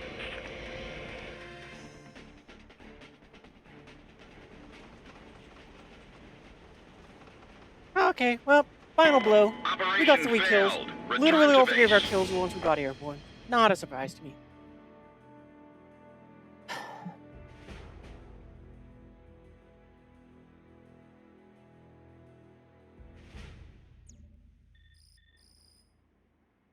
Oh, cool, but we unlocked a new thing for the Nighthawk. Let's go. I should look up what the GBU-27 is. I think it's the Bunker Buster, but I don't remember. Wikipedia, tell me. Guided bomb unit is a laser guided bomb with a bunker buster capability. Is it? Okay, so yeah, that is the one I was thinking of. So I think the fun thing about this one is, technically speaking, I could kill a tank without the bomb exploding. So, because I think it has like 120 millimeters of armor penetration, and then it goes ahead and gets to blow up. So, I'm kind of hoping we might get lucky with using that bomb, where we just drop it on like a T-72. We watch it go into the turret. It kills the crew inside of that, and it says vehicle destroyed. Then an explosion happens. What is a GBU-10?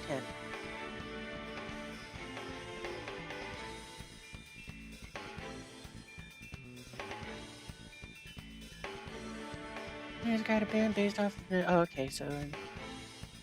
Okay. It's just a 2,000-pound bomb with a laser that's following the laser.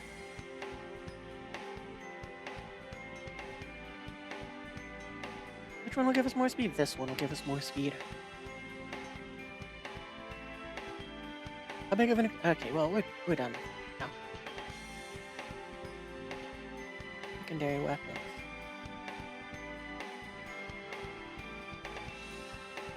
Wait, did we just unlock the pay for... Oh, no, wait, what? Oh, okay, there they are. Pay for GBU-27.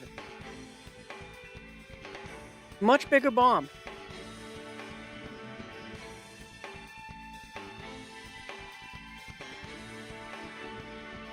Honestly, I might stick to these ones just because of the fact that they're lighter so I can climb faster.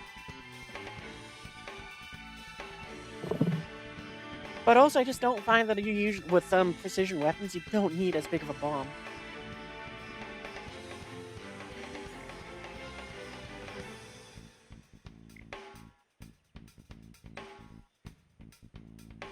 But I think we'll take them just for the fun of it.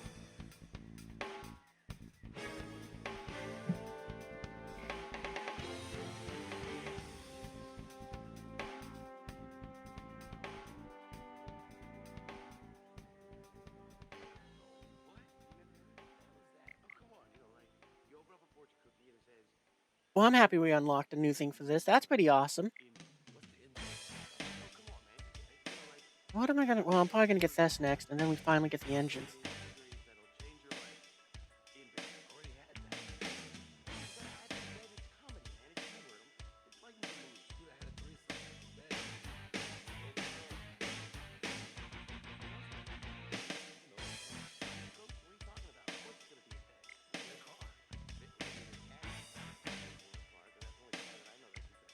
But yeah, I gotta be honest, this is probably a better aircraft for that, but it does fight higher tier SAMs.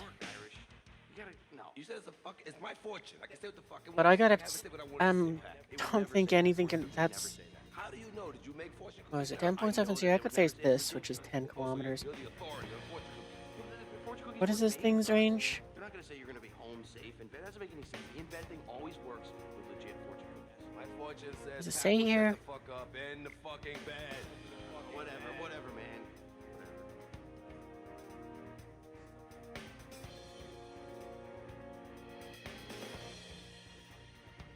Yeah, it reaches up to 10. So it's about the same. Does like the Nighthawk climb better though?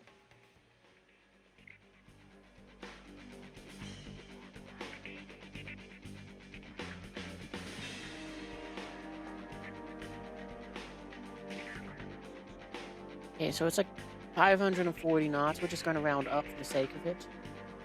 And it climbs at about 4,000 feet per second. It's a bit below that, but again, I don't... So this thing climbs significantly faster. Even with it losing like a quarter of that, it still climbs faster. I mean, what? It's doing it about 55 feet per second, or feet per minute. What is the speed? 586? And it's faster. And it carries more bombs.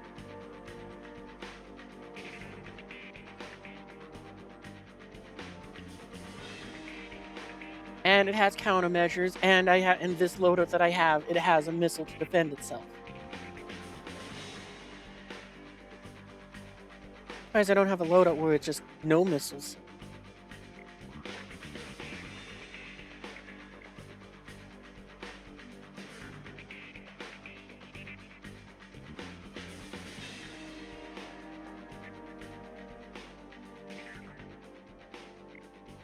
I really wish I could put a countermeasure system here. That's what I really want on this slot. Oops.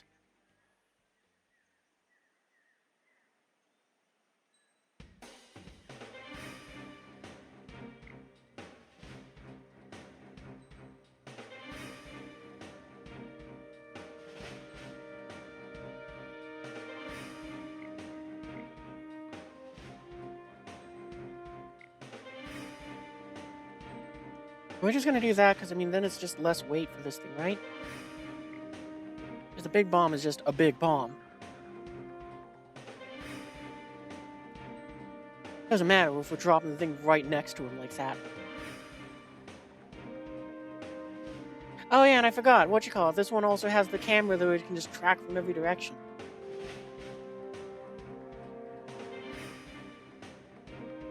I just boot that down.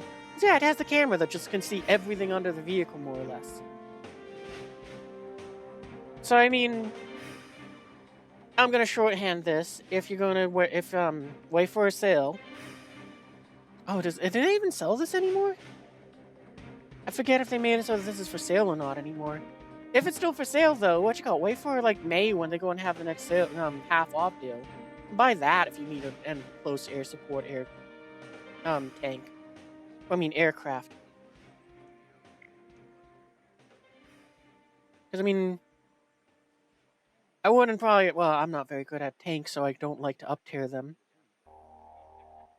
But I mean, you know, this is 10.7 as well, so I mean, you could, if you wanted to, you could buy these two things for, and you got a pretty good, decent lineup.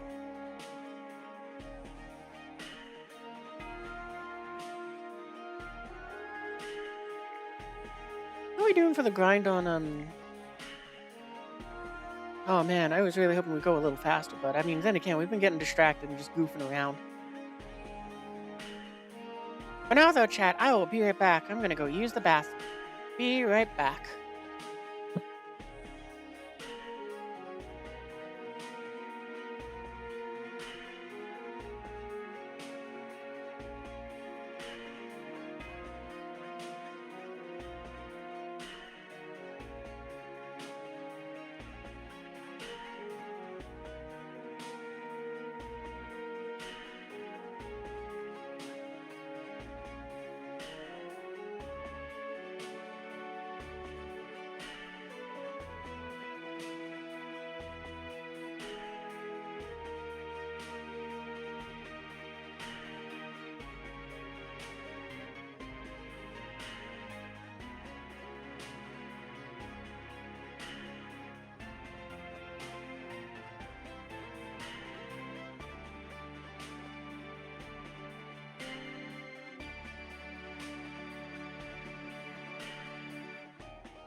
Oops, wrong thing.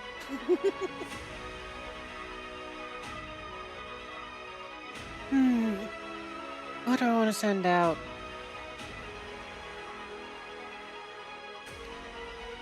I might do... I think I'm gonna go with the Harrier, honestly.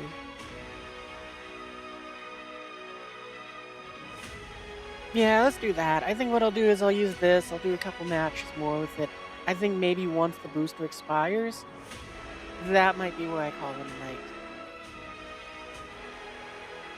Because I kind of just enjoy the J-Dam, since it's kind of one of those things where you just dump all the 10 of them in rapid fire, and then you turn around and do it again, versus base bombing.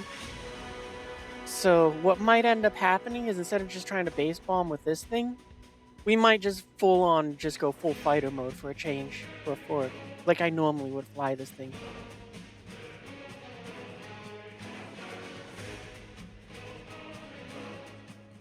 So I think that's what we're gonna do.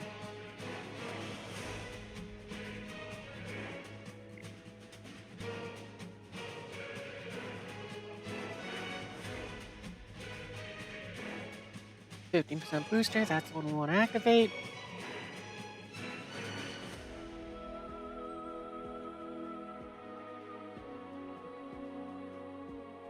And yeah, I think that's what we're gonna do. We're gonna kind of wrap up with so like possibly just this last 10 sorties will be what we do. And then I think we'll call it a night there.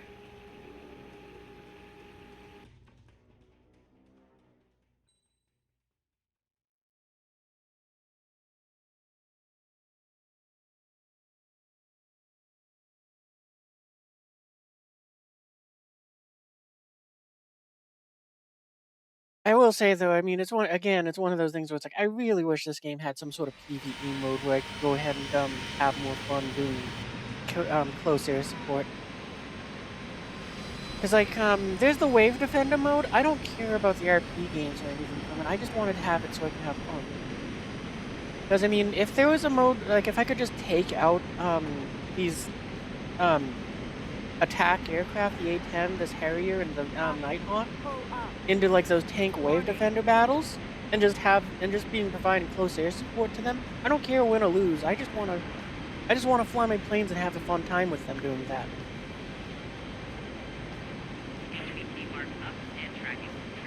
I mean, the same is true with the Strike Eagle. When I get that thing, I'm not gonna give a damn about its air-to-ground capabilities. The most I might do is maybe take a few bombs to just toss the glide bombs at just some tanks before I go ahead and just use it to dogfight.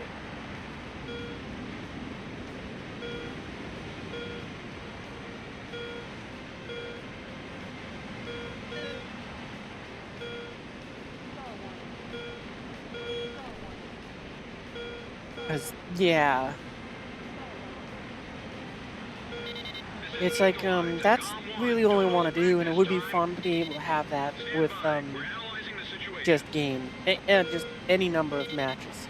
I don't need any sort of, any, like, serious profit games. I don't need any sort of, like, serious RP games. I just want to be able to go ahead and, have, like, the, Wave Defender mode, but where I get to go ahead and support players in tanks with, with my Strike Eagle when I get it. I can learn how to use the weapons, I can learn how the vehicle operates, I can go ahead and use it to go and just have a good time, and I can just toss out and I don't have to dodge Sam's all day long.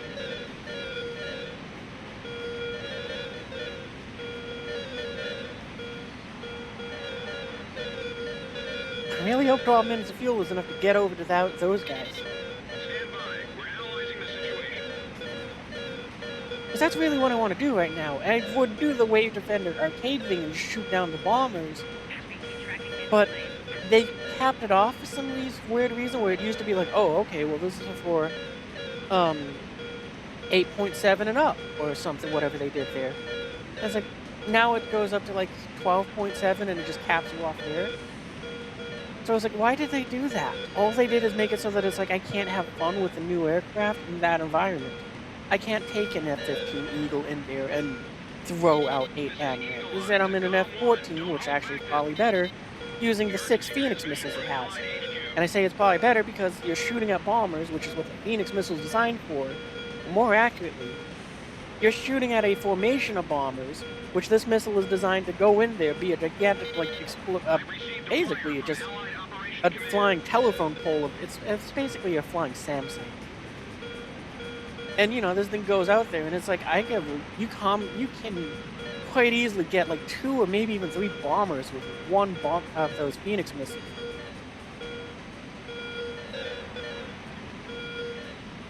So, you know, it's kind of the better choice, but I want to have more options to play with.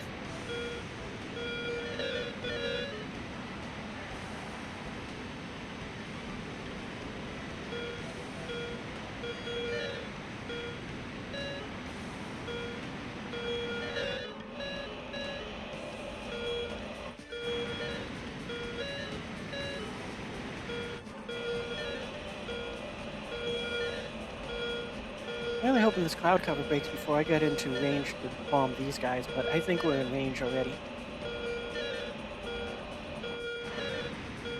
Actually, if I go and turn away, maybe I can go ahead and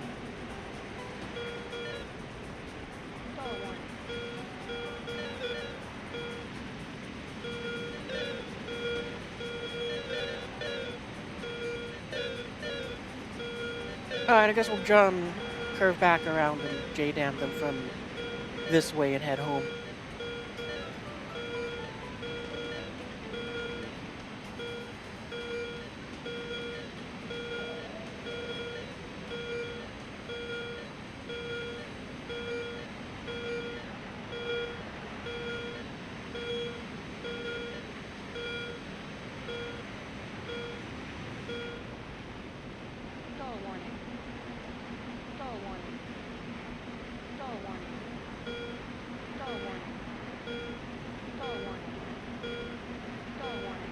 Relaying HVT track to your map.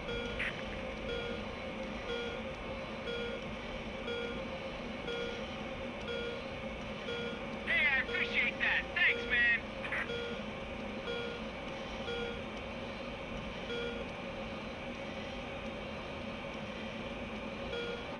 I hope those hit. But I kind of feel like the last few might have been I might have been too far over.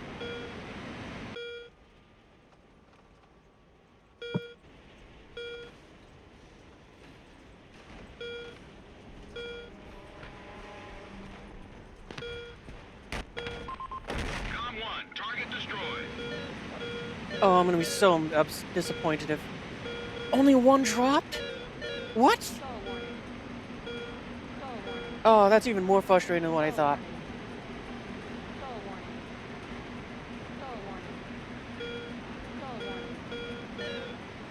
How did only one drop? Did it? Whatever, doesn't matter. We're gonna be a bit more risky with our drop this time. Slow the plane down. 1, 2, 3, 4, 5, 6, 7, 8, 9. Okay, hopefully those hit now. The operation is proceeding smoothly. Eliminate the remaining forces. Actually, you know what? We're going for the... We're good. YOLO.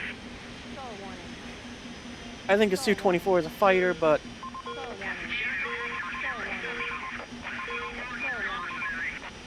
Lock. Radar lock. Kill.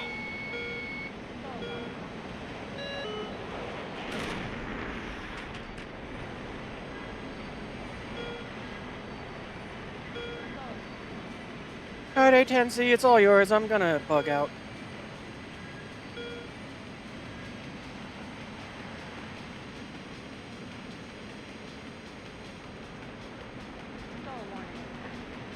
Nah, we're not gonna be stupid and try to dogfight.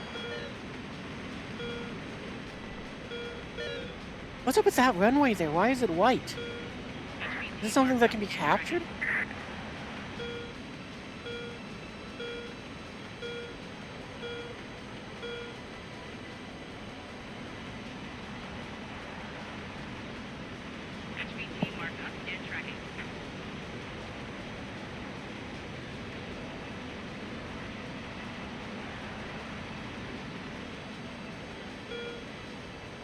The A-10C gets the glide bombs? Oh, we gotta check that out. Because the biggest problem for me was the A-10 just kind of had no weapons that were fun to play with.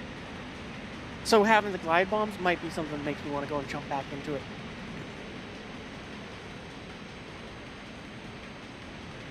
Really depends on how many of them it gets to carry.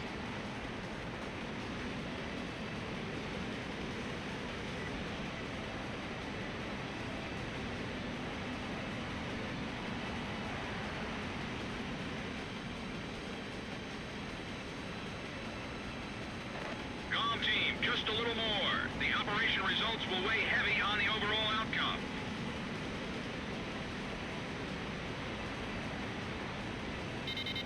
Incoming message from Allied Forces Operations Command.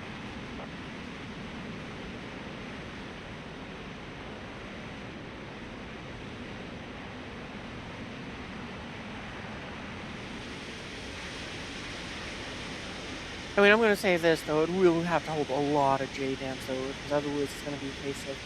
This thing is faster, this Harrier. It carries 10 JDAMs. I could carry more if I gave up the missiles. Like, I think it's... Like, maybe I could carry another 2, or maybe another 4.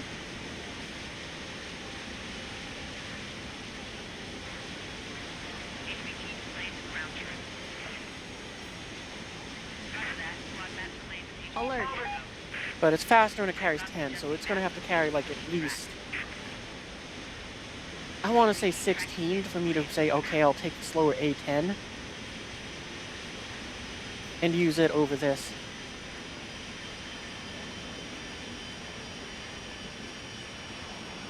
Warning.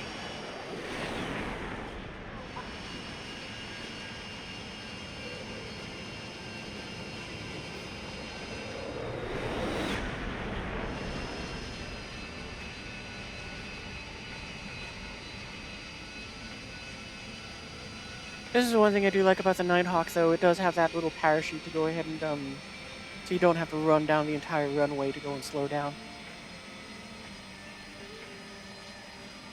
I do like the new dirt effects, though, with, when you're slowing down.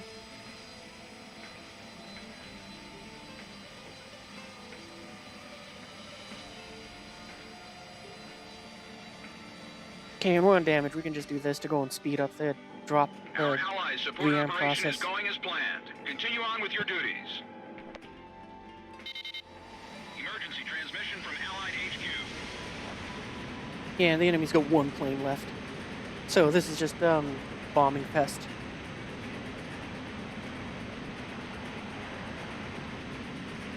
It might actually be better for us to just drop all 10 of these on a base.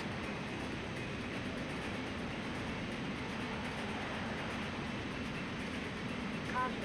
Pull up. Warning.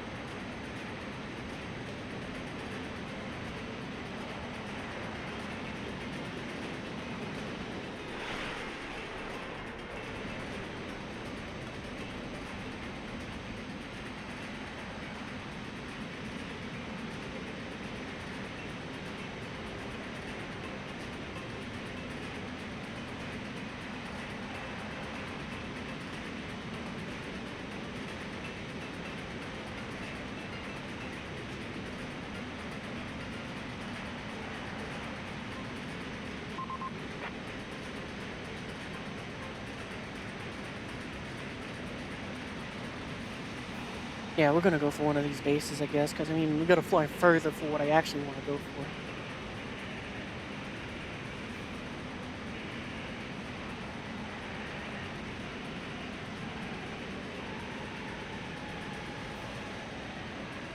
Hey, it's under her! Valkyrie Alright! reinforcements confirmed down. Mission complete. Return to base.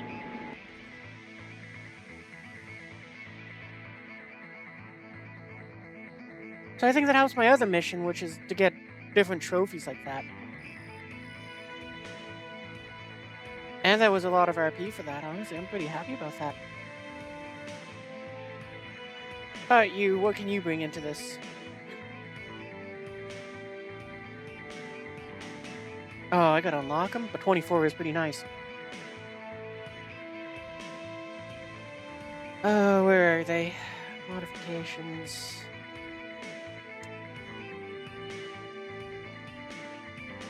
I'm really tempted to just go ahead and just purchase them.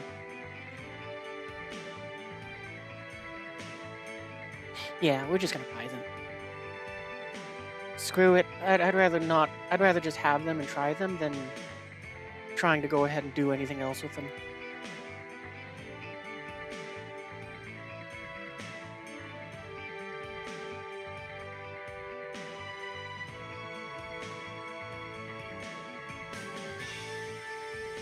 I would have been so happy if I could have put more here. I didn't see it in the loadout, but sometimes you can go and do things that they don't say you can do. And we can't put anything fun out here either.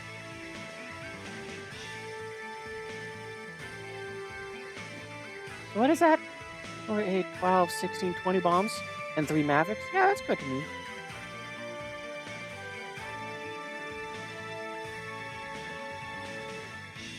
The A10 might have just become something that I want to use in close air support now because of these. In a funny way, can I go ahead and yeah, it won't let me do that, but there's a funny trick. I wonder if this still works. We're gonna put the rockets out here. We're gonna put the JDAM. Okay, well that's fine. We're just gonna say okay. Oh, I think I put the wrong rocket pod on then. Yeah. So this is a fun trick you can kind of do with the A10 here. Is with these rocket pods, they require a laser because they're laser guided rockets. And it won't let you put AGMs here because, you know, it's like in real life, I would guess the reason why is just because you know, what you call it, probably the motor exhaust from the Mavericks can damage that. So I'm guessing that's why in real life it can't do that. But in real life, it probably can go and put Mavericks on all of those pylons. I wouldn't be that surprised if it couldn't. Blue Thunder probably just balances it to 6 max for the sake of it. But anyway, if you want to have the Mavericks and you want to have the laser power to go and aim them easier, just do this. Put these AGRs 20Bs on this pylon here. Do whatever you want with them, and it forces the game to give you the laser and 6 Mavericks.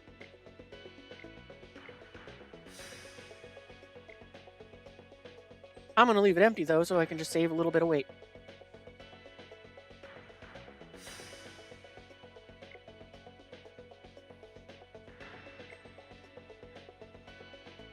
And yeah, let's grind the A10 out, because actually, now that I'm looking at it, I mean, if we do that, we also gain RP towards, this as well.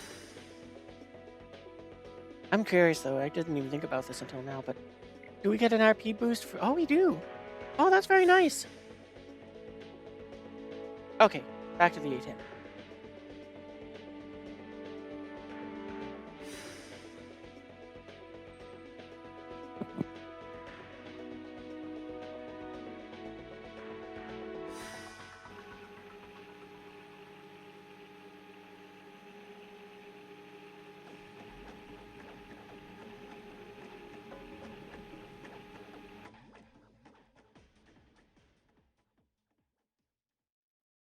Yeah, we'll leave it as that.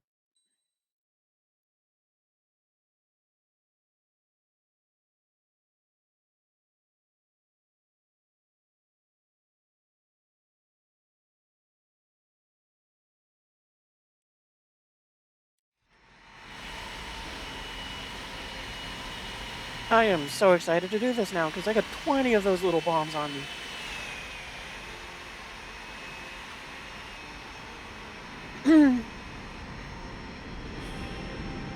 I kind of want to take this thing into a ground battle now. Because again, I'm so excited to have those glide bombs. And even though it says that they weigh 121 kilograms, I kind of wonder if they would count for getting something with the small diameter bombs.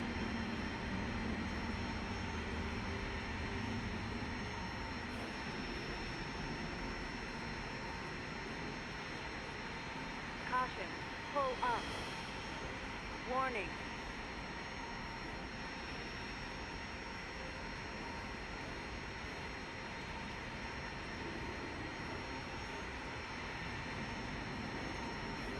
Actual. Yeah, we'll keep flying in this direction with the rest of the team. We'll use it to kind of line up and just kind of try to run from their all the way down there.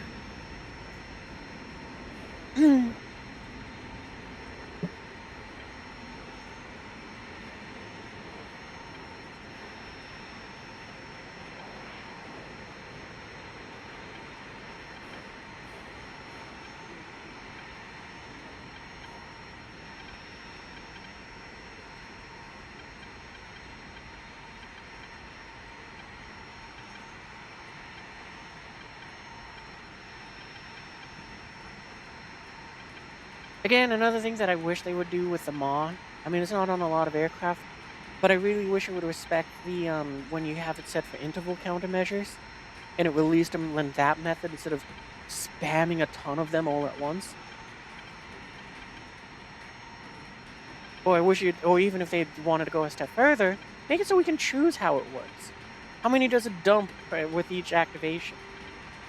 And for what intervals does it do?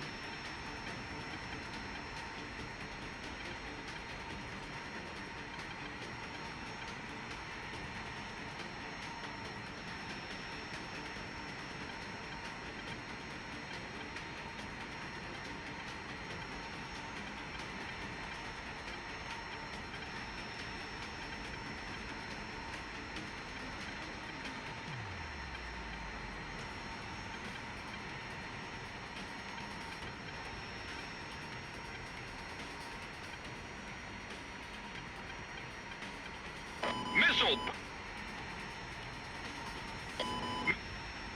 Break! Missile! Missile, break!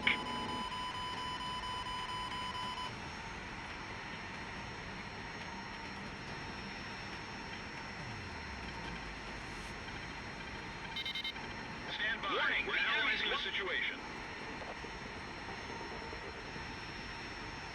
I'm quite excited for this loadout here. Because we got the 3 Maverick missiles, so that hopefully maybe we can just get 3 easy kills. And then we got all the JDAMs.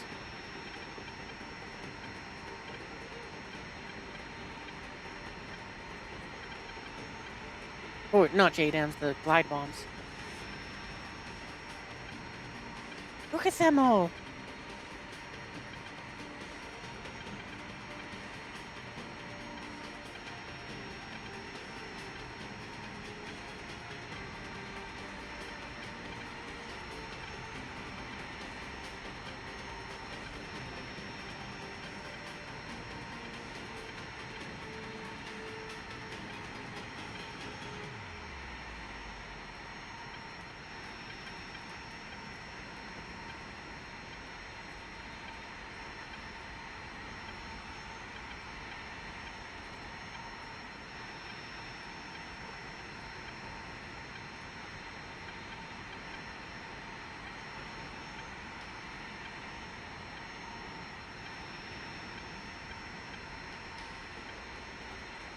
Missile You know, we're gonna warning! keep climbing for now, because,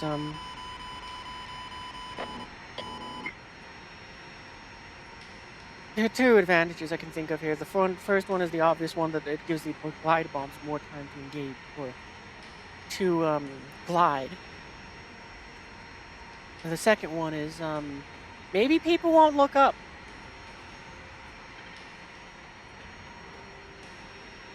GOM team, we cannot authorize a retreat. Intercept them. I'm just kind of taking a quick look at the bottom of the A10, though, because I want to see if maybe they can spot a sensor. So it would maybe tell me if this thing has... No, that looks like... I don't know what that is. It's some sort of tube.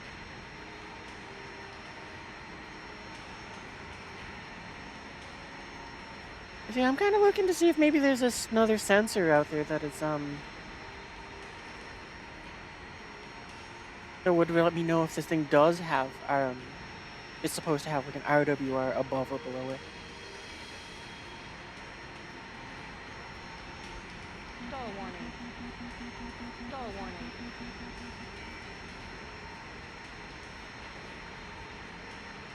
Am I the last one? I'm the last one alive.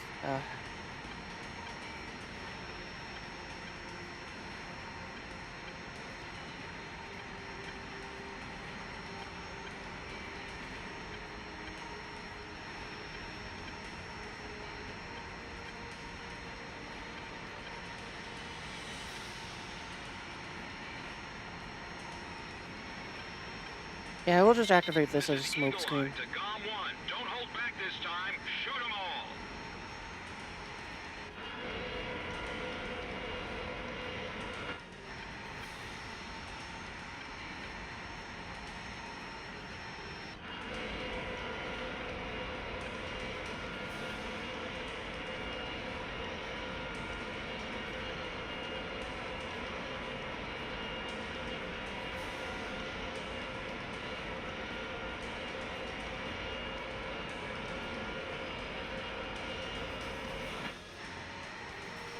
GOM team, we cannot authorize a retreat. Intercept them.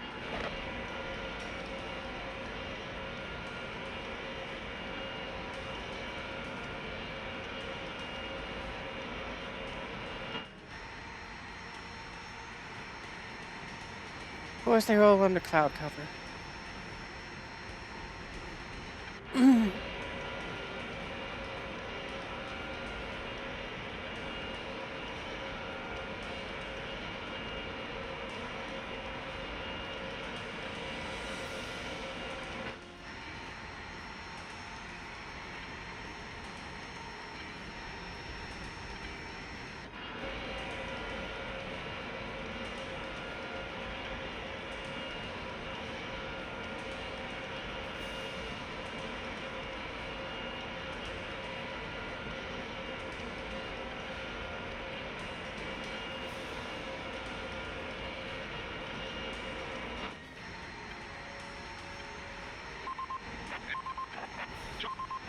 Splash 1. Nice kill.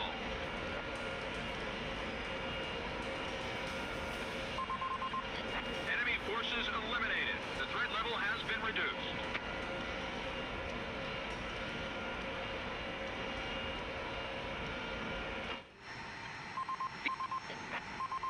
The enemy threat level is down. Continue to engage.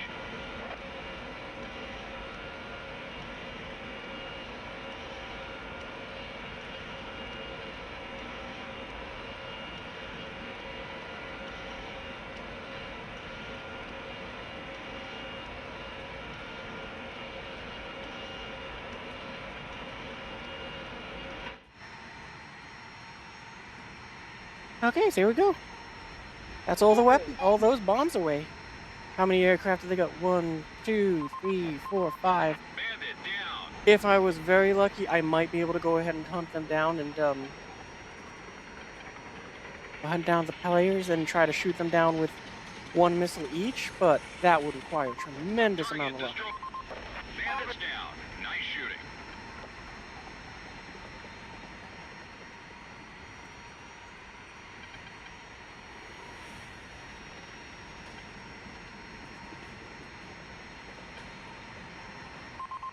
Shack on the target. If I wasn't just using it as a smokescreen, what I should have done is I should have placed the one that's going to just ground The pound enemy things. threat level has dropped off even more.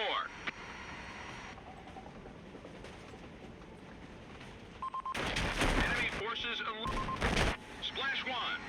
Upside though is with how long they took to glide, they're probably gonna start searching over that line, and I am long gone.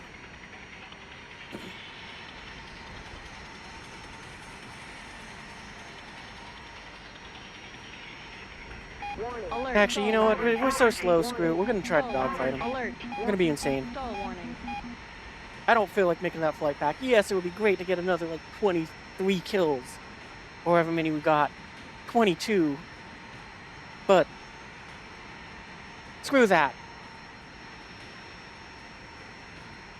Let's see if we can spot something that would give me a sign where the enemy is.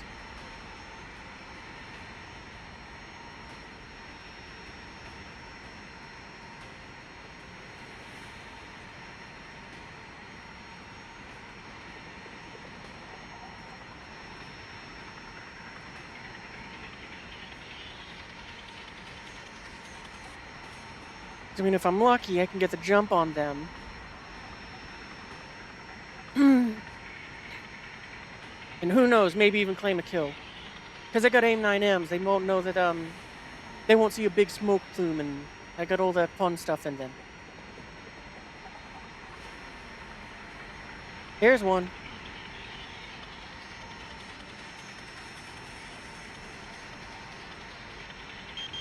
Lock. Locked on.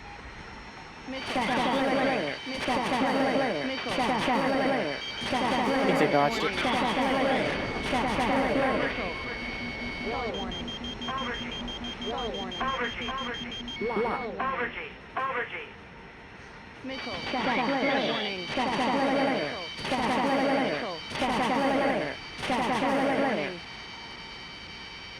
Missile.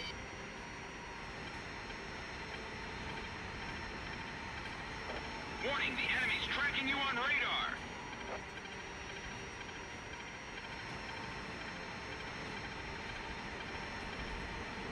Lock. Radar lock. Warning, the enemy's tracking you on radar. Like seriously, how is it that that aircraft has dropped pop 2 flares and defeated the missile all 3 times? Lock. Fuck it, I don't care. Finally! Missile. Warning, the enemy's locked onto you. What damage in my plane? Nothing. Doesn't matter. That's so frustrating that it took 4 missiles to down it because I just should have waited more. Altitude. Altitude. Go, team. I can't Oh, allow we you got to him. retreat. Let's go! Alert. Okay, so what, they got 2 planes left? Let's see if maybe we can just bug out and get our stuff back. Nice kill. Because we know one's an attacker. It's definitely faster than me. I'm an A10. Maps attacker can't see. Oh, I can. Let's see if I can fix that.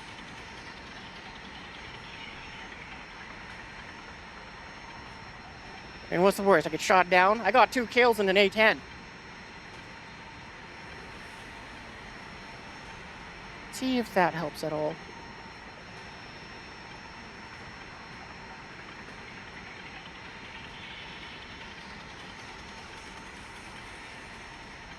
Better? That's good. Also, welcome to the stream. So far, all you've missed is we found out that this thing has the new glide bombs. We took that out. We bombed 22 targets because we also had a couple Mavericks on us. Yeah, this one is a very particularly dark one. And then, just kind of on a whim, I went, screw it, we might as well go down swinging. And, what you call it? We just got 2 air kills. I wish it didn't take 4 missiles to go and get the first one, but, eh. At least I know this thing's gun is, like, pointed down by, like, I think it's 3 degrees, but it might be, like, 8. And I just knew I had to lead a lot more. I'm also going the wrong way for my airfield. Took it 700 rounds, so if we need a dogfight the MiG, we can. I'm gonna turn off Ma, though.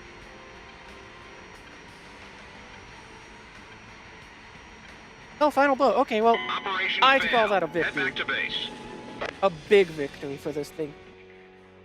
I'm mostly confused, though, at how that J7 so easily defeated AIM-9Ms by just going tuff with one set of countermeasures.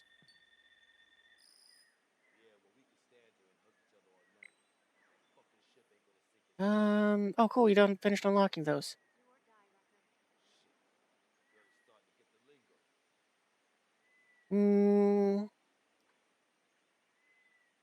Let's start working on the engines.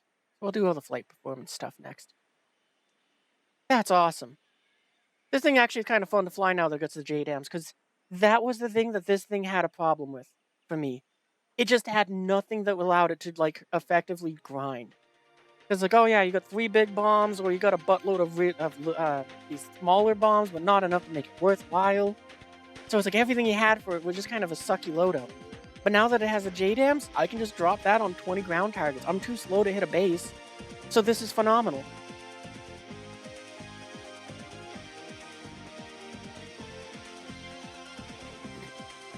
As optimized for slant 4,000 feet with an A10 at 30 degree grade dive. The aircraft's fuselage was designed to... Yeah, it's the airplane that was built around a gun. But I can't remember what the how many degrees downwards it is from the aircraft centerline.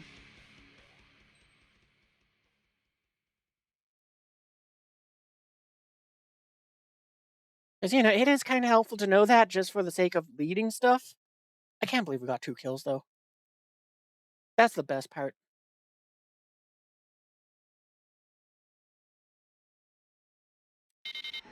Stand by. We're analyzing the situation. Hey, well, we're going to kind of do the same thing as the last game. We're just going to kind of climb to a decent altitude. Dump those 20 glide bombs. 2 degrees down angle? Ah.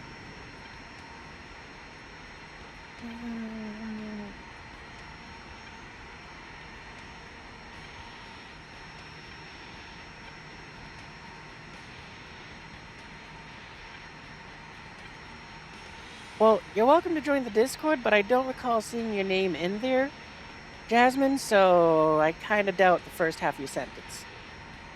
And I also don't recall seeing your name as someone that's following. So, again, I think your thing is an automated message. Plus, it says on my stream, you're a first-time chat, so welcome to the stream. But probably better not to go ahead and start it off by lying. And it's pointed at 2 degrees down to compensate for the recoil of the gun. The gun says, oh, I didn't know that.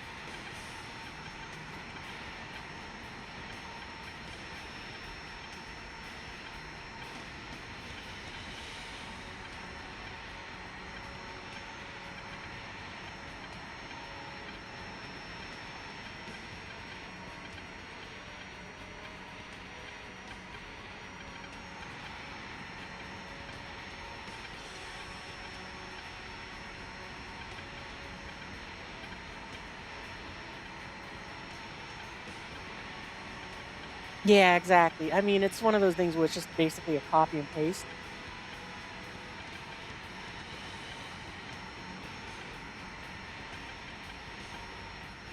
But also, just kind of to put this out there, since it was shown, oh, add me on Discord. No, I don't add people on Discord.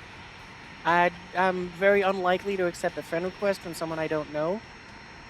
At most, I might go and message you saying, what is your business? Because a lot of the ones that I get are usually someone trying to say, hey, I'm an artist, I want to go ahead and make art for you. And I already got an artist. Technically 2, but one's more of a freelance one that I found on Fever that I really like how they emotes look. But pretty much everything else, actually not pretty much, everything else has been done by Bella.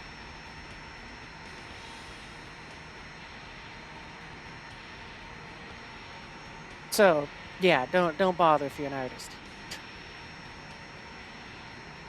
Also, right now, unfortunately, if you are an artist and you are still going to try anyway, don't bother, I have no money. I've spent far too much on buying things in games and other areas, and it's like, I got nothing left. Incoming message from Allied Chaff Forces flare, Operation chaff Break flare, Missile. chaff flare, chaff flare, chaff flare. Oh, it's the Missile aircraft break. itself locking onto me. It's not a missile.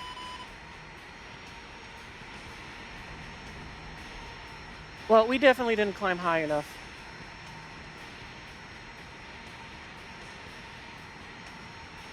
Missile warning.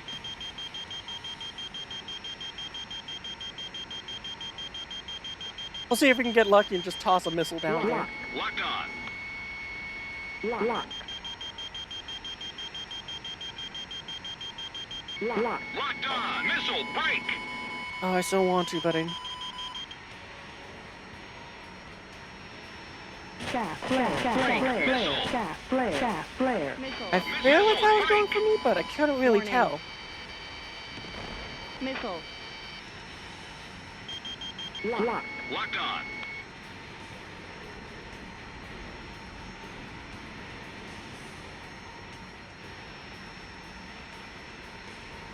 Lock. Radar lock. Oh, we got him!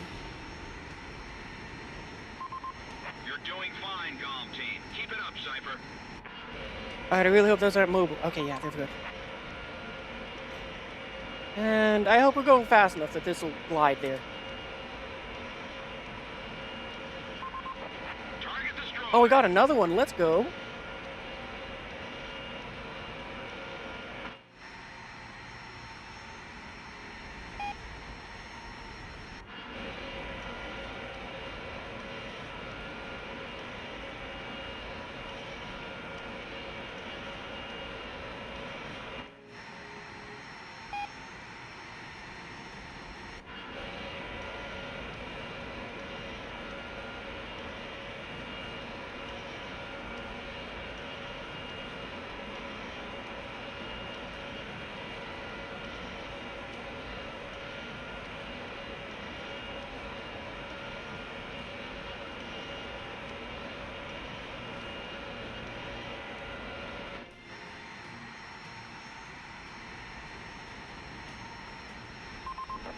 Our allies' support operation is going as planned. Continue on with your duties.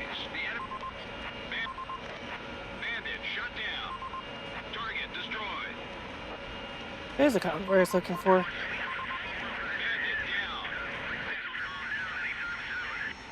down. Alert. You're doing fine, Golem team. Keep it We're up. probably not going to hit this guy, but we're going to try anyway. Altitude. Lock. Chaff flare. Chaff flare. Chaff flare. Missile. Bandit. Com 1, target destroyed.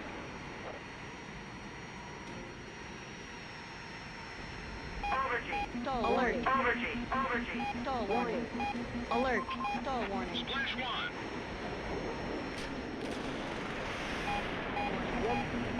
Alert. Stall warning. Stall warning. Stall warning.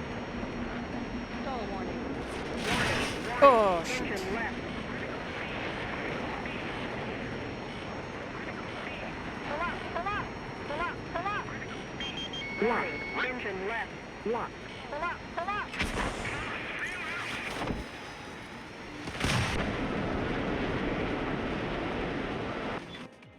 In War Thunder, no, I'm not a wallet warrior. In Star Citizen, kind of? But I went into that game with the philosophy that I was on space vacation, so I didn't want to grind for the ships. And also I wanted to go ahead and have the ships so that I could play with them with me and my friends. So, yeah. War Thunder, though, I've purchased a lot of the premiums when they go on half off. Because like I kind of want to collect them, and also it's kind of fun to just have other things to play with. Imagine. The F-18 is an evil thing to be when it's added. Yes, it will be. Oh man, that's going to be ridiculous. And yeah, they really did nerf the A-10. It annoys me to no end, in particular with the A-10, just because the Su-25 has durability. Because with this one here, I've lost half the tail, I've lost half the rudder, and I've had a damaged wing all at the same time, and I go, oh, I guess I'll just fly home. And it's like, the A-10 can do that too in real life, and it's proven it can do it, like, multiple times, I think. Where it's like, yeah, it's missing half a wing, it's missing an engine, and it's missing half a tail. It's gonna fly home. And it's like, it frustrates me to no end where it's like, yeah, I'll catch like a 20 mil to the tail. It knocks off like the top, has like just half of the tail. I still get the other half, and it goes, nah, you got no tail. You can't control it. You crash. I hate it to no end. And so, yeah, and so can the F-15. On stream, I had one where I lost an entire wing, and I was like, had like limited tail controls. And it's like, yeah, I'm just gonna fly home. I'm just gonna fly so fast, I don't need wings. It's so aggravating how stupid they are with the A-10. Like, ugh.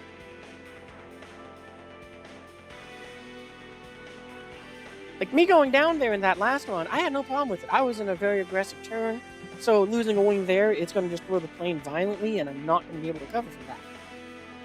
Doesn't matter what plane I'm in, it's not going to happen.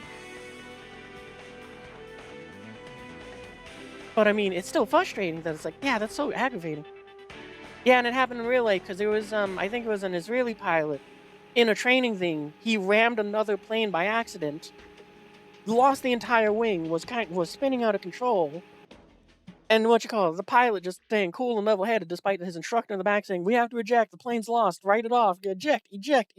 He's like there going, no, I can handle this. And he goes into, takes control of the aircraft, levels it out, throttles up, and gets the plane to go ahead and start flying again. He's like, okay, the damage isn't too bad. I still have control over the aircraft. I'm going to fly this thing home. I'm just going to go ahead and fly. I'm just going to land faster than normal. Flight confirmed.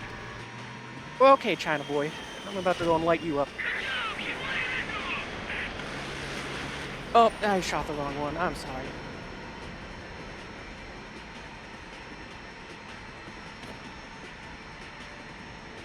Why am I still throttled up?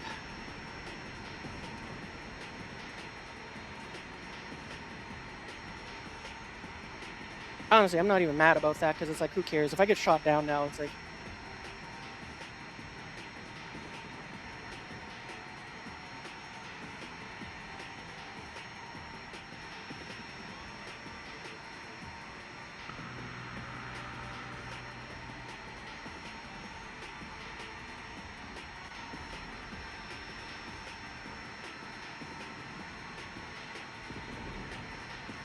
Like, I mean, that's the stupidest thing to do, because, that guy took off, he crashed, or is now destroyed, doesn't get anything from this game. I just stopped and repaired. I felt bad for the A-10 in front of me that I took its wing, because it wasn't the target. I should have waited for it to get airborne, though. But anyway, as I was saying with the F-15 story, it's like, so the dude, he goes and flies the thing in, just kind of being like, okay, well, no big deal.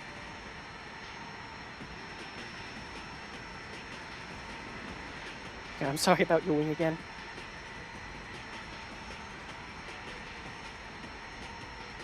Caution. Pull up. Warning.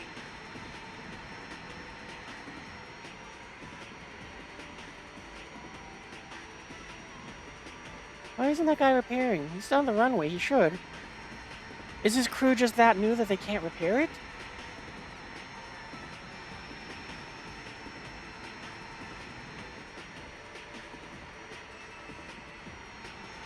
But anyway, so the dude gets control of the aircraft. He goes and says, okay, well, there's not a big deal. The planes responded to me. It seems like whatever damage has been done.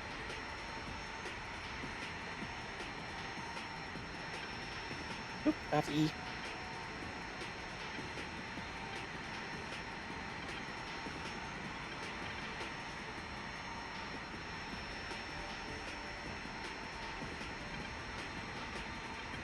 So, he gets control of the aircraft, he goes and flies it back towards base, he goes ahead and, decides, I'm just gonna go and land at faster than normal speeds, radios it in and all that stuff, saying, hey, my plane's damaged, clear the runway. Prepare the fire teams too, just in case we turn into a fireball. And he goes and brings it onto the runway, touches down, there's footage of the plane actually landing, and there's this huge, just like, gas, fuel smoke screen that's, obscuring the damage to the damaged wing. And eventually it's like, okay, we finally stop, we land, we go ahead and touch down, we're good. And it's only at this moment when he gets out of the cockpit of his F-15, and he looks, and he realizes all of the wing is gone. All the way down to the ring root is gone. There was no wing at all. Yeah, it happened in 1983. And it's like, oh, I think that... I'm gonna assume that you're right with the 1983 there, because I don't remember the date exactly, but it's one of those ones where it's like, that's such a crazy story. And he's like, he just sees it and goes, oh yeah, if I had realized the whole wing was gone, I would have bailed. And it's like, the thing which I like the most about that story is, the engineers radio back to McDonnell Douglas, phone call back, saying, hey, we need a new wing for an F-15, because we just had one fly home, missing the entire wing. And the engineers go, that doesn't sound possible. And they go, well, according to this guy, he just defied the laws of physics and flew home. And then the engineers went back and gone in and did the math again. It's like, apparently we made this thing's engine so powerful and this thing's body provides so much lift, it can just do that. So, wow. We're better at making a murder machine than we thought. The crew, too, managed to land safely at a nearby base despite not having the right... Yeah.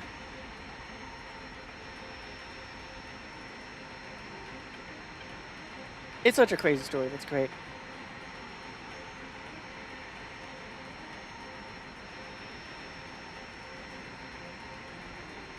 Like 70% of players in Warzone don't even know about training their crews. At this battle rating, I really hope you do. Unless you're in a premium, in which case I can understand. You might have just literally bought the plane and that's it. But what, the other guy was... Yeah, well, yeah, they were in it late, so they actually been grinding up. So hopefully they understand they're supposed to train crews. It seems like it, though, because it looks like they got airborne as well.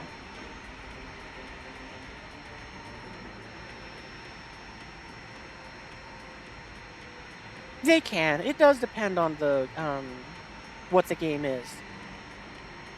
Because, like, I'll be honest, I've probably been spending a little too much on that Code Geass phone game I have, but it's pretty much all single player, and the only PvP that there is you build a, little defensive team that you do not control at all, and then, other players go and try to make it through that one.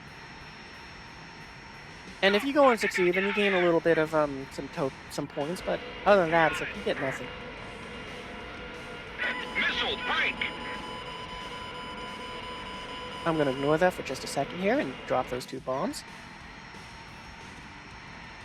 Well, it's not going off anymore, so that's awesome.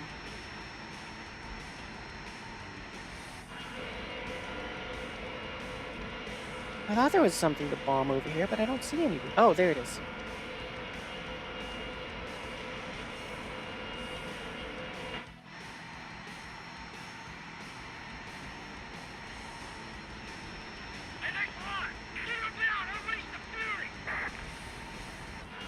I really hope these JDAMs are within range, because I didn't even think about that until just now. I just started tossing.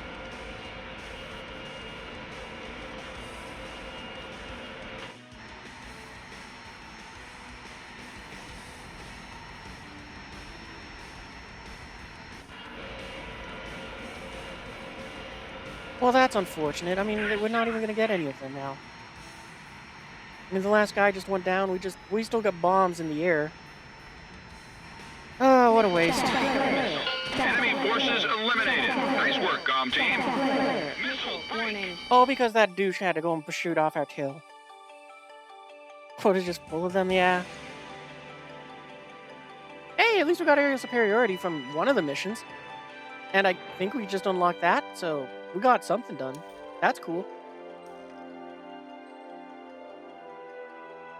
108 RP. All right, that's awesome.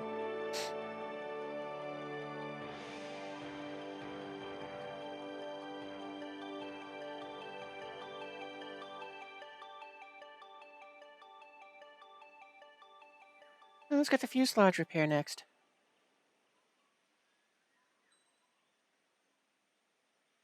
Alright, well, I think we're going to be using the A10 quite a fair amount for this now. Because this is a nice thing for grinding now that they gave it the glide bombs.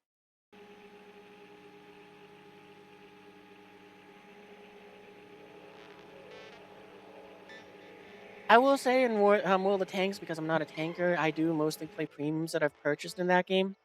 And like 3 times every year that I hop into it.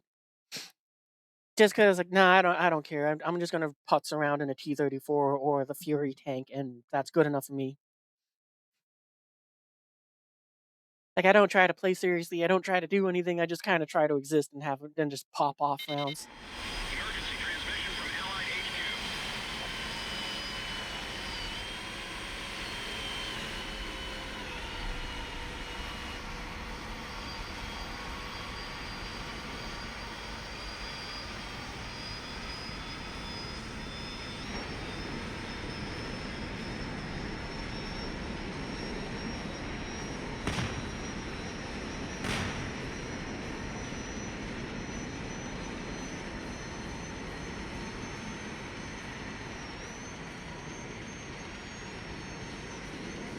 Caution.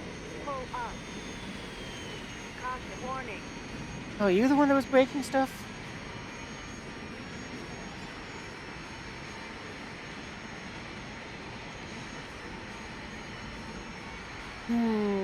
Oh, they don't have any ground forces. I hope they spawn in.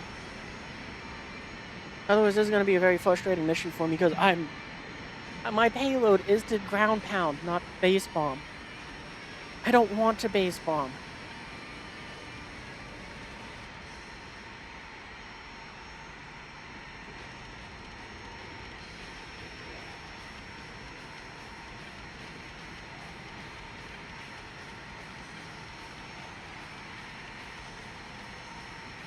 Let me see how many missions I still got with that booster now.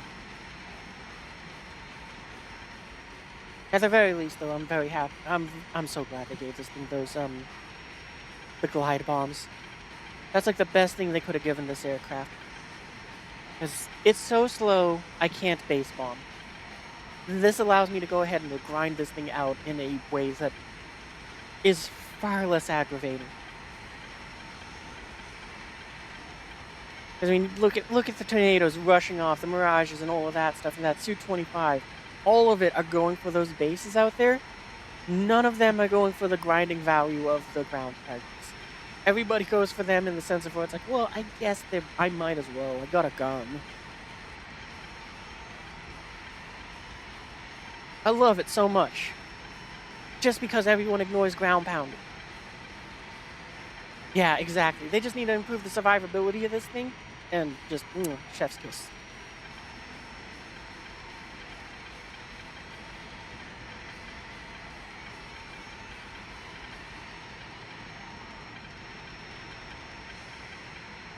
Honestly, all the glide bombs make me want to take this thing into ground battles.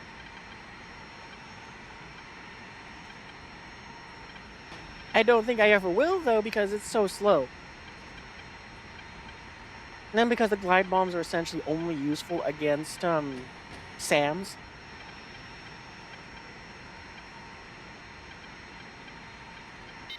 is Eagle Eye to GOM 1. Don't hold back this time. Shoot them all.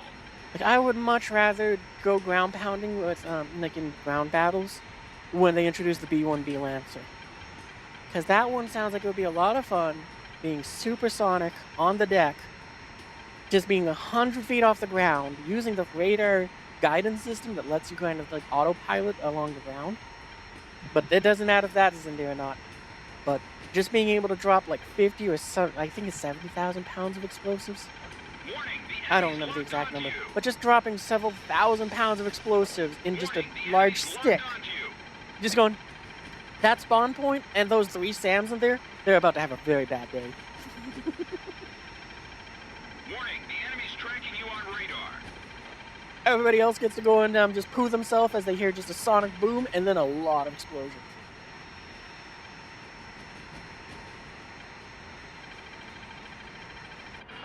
Warning, the enemy's tracking you on radar.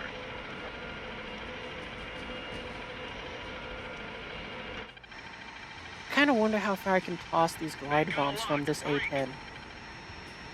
What speed do I need to be able to really throw them?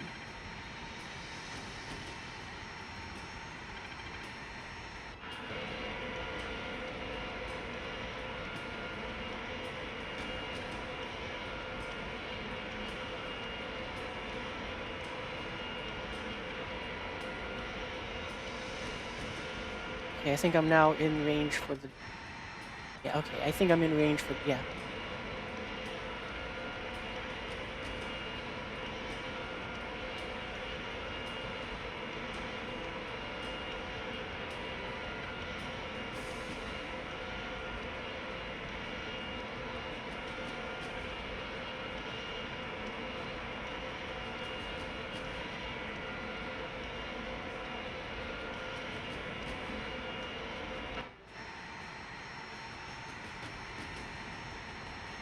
Skip over those 2? I think I did. Oh, no, I didn't. Missile warning. Missile. Break. Missile.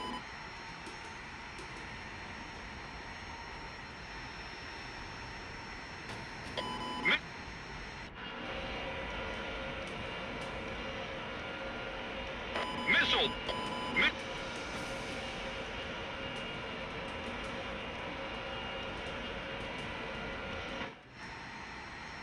Oh, I was very close to where one was. How am I that blind?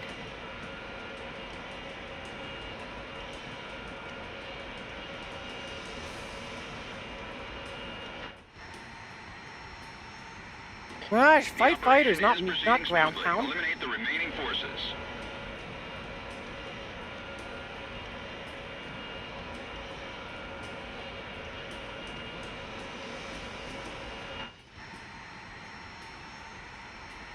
Aw, man, they're all dead already.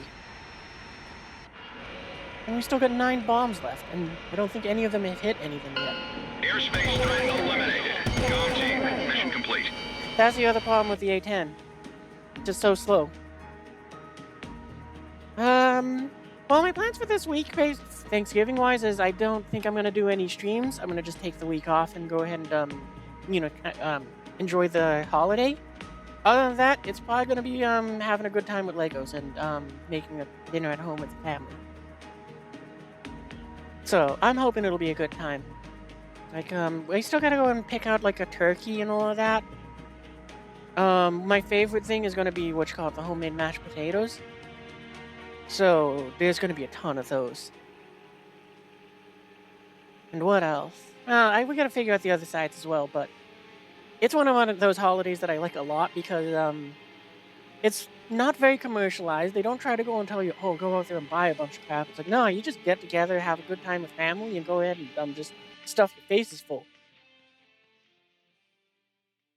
Well, we don't boil them. We're just kind of lazy and cook it in the microwave. But yeah, we peel them before. Sometimes we peel them. Actually, I think we always peel them. I don't think there's been one time where we haven't peeled them. Incoming message from Allied Forces Operations Command. So yeah, we peel them every time. Then we go and put them into a big pot, big bowl of water, and we just nuke them 4 minutes at a time and stir them up, and then we mash them all up nice and good. But yeah, we still got to do some specialty shopping for all this stuff. Like I know we need soy milk because my dad's lactose intolerant, and I'm not gonna. Well, we're not gonna put almond milk into them because one, it's disgusting. That does not taste like milk at all, and I don't understand how he could stomach it. And two, everyone but him in the family is allergic to it. So I don't feel like killing us all.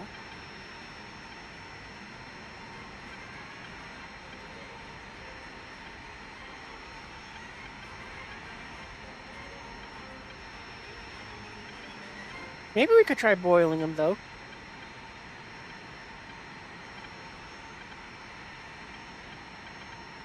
Water, sugar, and almonds blended together? Yeah, that basically is it. Oh, man. I should look at how much sugar is in it, though, because, it might be something which I could use to go ahead and, well... Yeah, my dad has, his own health issues as well. One of them has to do with sugar. And it probably would be good if he cuts out more of it before it gets worse. So, if it's like one of those things where it has a gargantuan amount of sugar, then maybe we might have to tell him that it's like, you'll have to find a different milk substitute. I mean, mine personally is the lactate-free milk, because I can drink milk, thankfully. And it's like, I drink a lot of it. So I'm very happy I'm not lactose intolerant. But my personal favorite is like the lactate-free milk because it tastes like milk. Because as far as I'm aware, like it is milk just with the lactate removed. There's about 2 grams of sugar per cup of almond milk. Missile break. I don't know how much of it he drinks, but I do know that he can go through the cartons that we get kind of quick.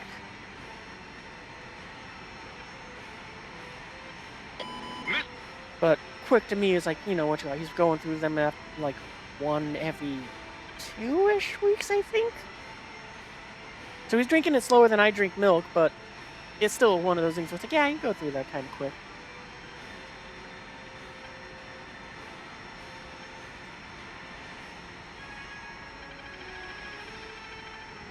Warning, the enemy's...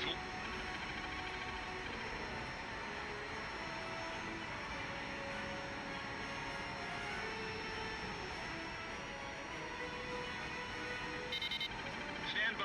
We're analyzing the situation. We're gonna have to get involved in this dogfight, because if I leave it alone, there's a single F4 down there versus 2 or 3 aircraft. And once they're done with him, they're gonna try to hunt me down, so...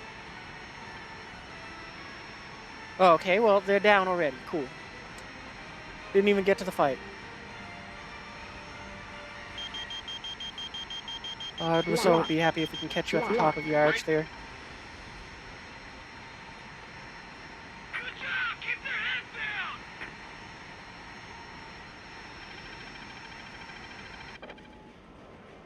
down! Please turn in.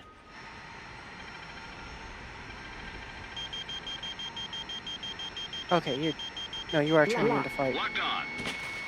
Cat flare. Cat flare. Break. Cat Missile. flare. Flare. Cat flare. Cat flare. Cat flare. Cat Missile flare. warning. Cat flare. Cat flare. Cat flare. Cat flare. Break. Green Cat missile. flare. Cat flare. Cat flare. Cat flare. Cat flare. Missile. Break. Yeah, that was a waste of Gun missile. one is That was down. unfortunate, but I knew it was over. I mean, there was 2 to 3 other fighters in there. The other one that I was hoping to go and cover got shot down far too quick, and yeah, there was nothing else I could do. 4 more missions, and then I think that's where we're calling it a night. At the very least, though, I'm very happy they gave this the discovery from that one game where we found out that the 810 now has the glide bombs has made this so much more fun to grind. Like, not just the 810, but also the Strike Eagle. I wonder if they gave it to like the F111s. Because I'm gonna be honest, if they gave it to the new F111, I'm gonna do the same thing. I'm just gonna go and spend the Golden Eagles to get the new glide bombs and just toss those at everything. This is so much fun. At least to me, it is.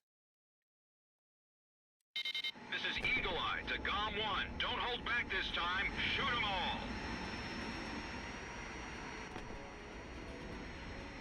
Playing HVT track to command. HVT displayed in ground truth. Roger, actual. HVT assignment is up. Yeah, what? I know there's gonna be turkey. I know there's gonna be stuffing. I like sweet potatoes too, so probably go and get some of those. We might try to squeeze in a salad because I love adding toppings to that stuff. Like croutons and olives are my favorites, along with and cheese. Those are the top 3. If I don't get those 3, I'm done. I'm not having it. What else?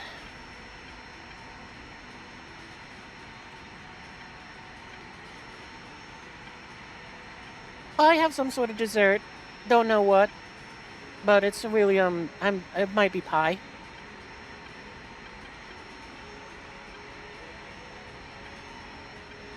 Yeah, Thanksgiving is my second favorite holiday. The first is Halloween. Which this year, I think I gone ahead and, I think I did a stream on that day. Or maybe, maybe not. I don't remember. All I know is next year, though, I'm probably going to go ahead and do similar to what I'm doing with Thanksgiving, where it's like that week. I'll probably take it off.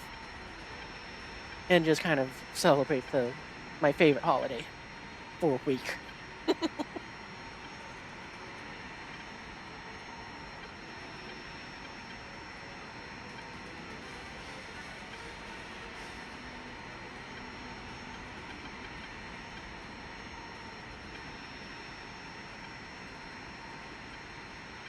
Yeah, I am at top tier already. Actually, with the US Tech tree, the only aircraft I have to grind is literally anything new they release.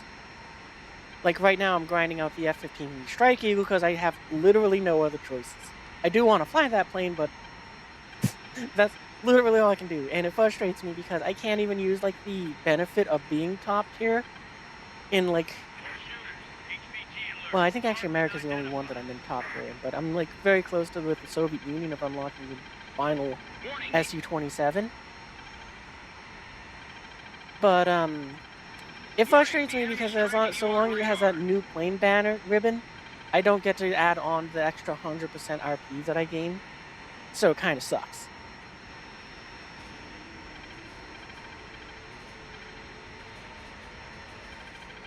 But yeah, right now I'm having fun with the A10 since it's like, yeah, this thing gets upgrades it has to be spaded.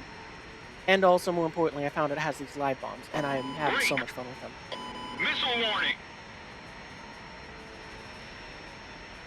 You have the Gripen, the British one? Oh, nice!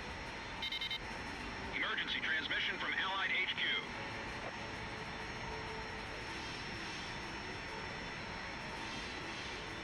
I do want the Gripen, but right now I think, well, what you call it, after I finish up with, my Soviet grind, I'm not sure who I'm gonna pick to grind out next. For a while I was, flying around with for the Japanese tech tree, but I kind of grew out of wanting their F-15.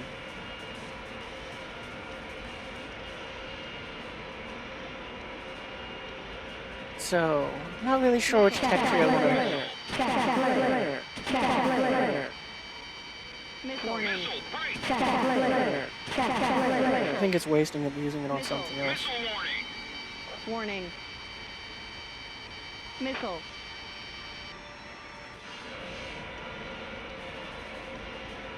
One, two, three, 4, 5, 6.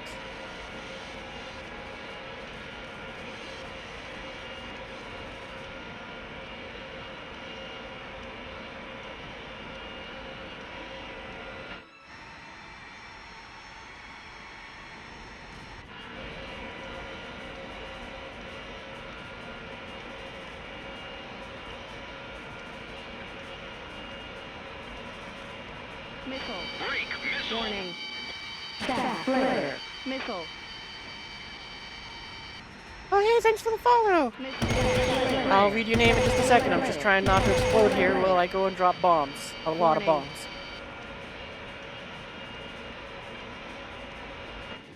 Missile. Got one left. Flare. Warning. Thanks for the follow, King Dog. Alright, that's all of those.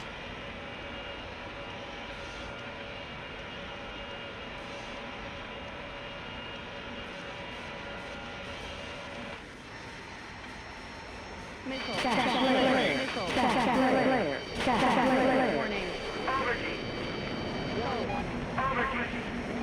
Alert. Oh, okay, that's fine. We got a fire extinguisher. Lock. Missile. Flare. I mean, we had the fire extinguisher going to go ahead and put those out, and it's still gone and burned through the tails. Seriously? Altitude. Lock. Locked on. Lock. Altitude. Altitude. Altitude. Altitude. Pull up. Pull up.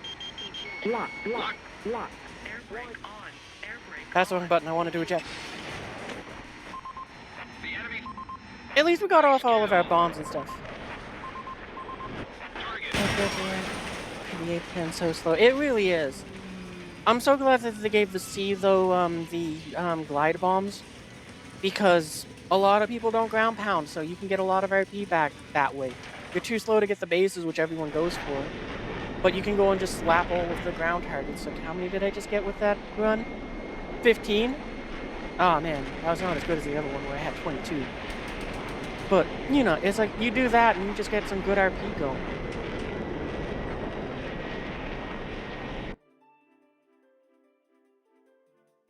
It doesn't...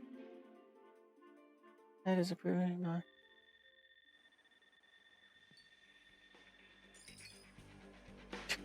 Yeah, the A-10C does have a warning system. It does have a mod which will fire up all of those countermeasures for you, too.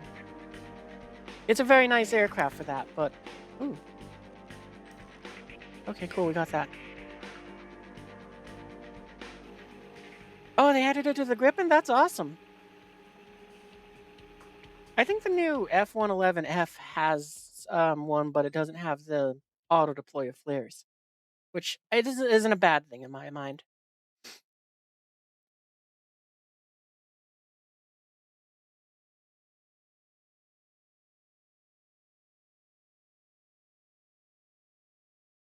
I just have to look at this song, because, yeah, okay. I just had to double check, because it's like, it sounds like it's Japanese, but the way it's playing, it sounded Italian. You play air and ground, don't know about anything fun for ground. Yeah, I do mostly aviation, because I got into this game way back when, before even tanks existed, because I wanted to fly bombers. And, you know, I wanted to fly. eventually they introduced ground battles, and I had a lot of fun with that because it's like I also wanted to do casts, but top tier these days doing casts is not fun. Pull up. Like I don't like that they made it so that that they extended the bubble beyond the 10-kilometer range. Because I had a lot of fun when it was like the SAMs can reach up to 10. I can roughly go and throw out missiles at 8. So there's that sort of risk-reward sort of thing of you gotta kind of be good at it. And I wasn't good, but I was getting better. And now it's like, you're just throwing bombs from 25 kilometers out. Just kind of going, something's in that general vicinity. I can see the little heat signature. And I'm just gonna cart blanket that area. Good enough. And I was like, that's so not fun to me. And it just adding to that aggravation, it's been one of those things that's been persistent for me for like the rate ever since they switched the spawn point system.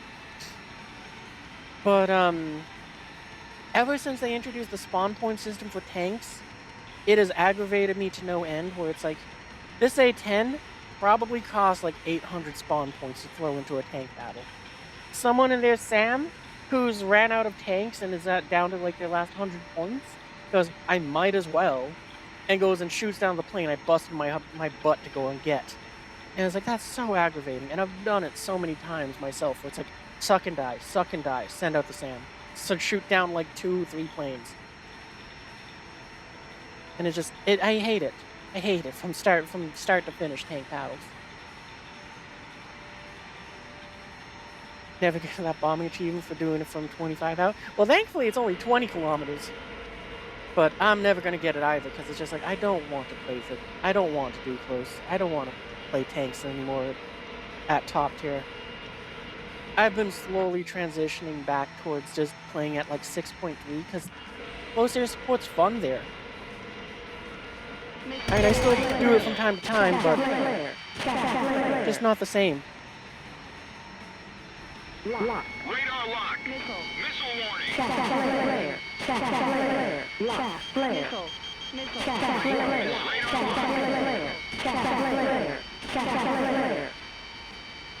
warning. Warning.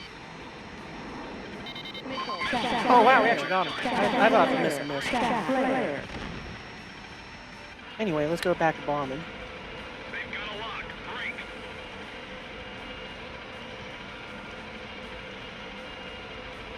Missile warning. Missile break. Stall warning. Missile. Flare.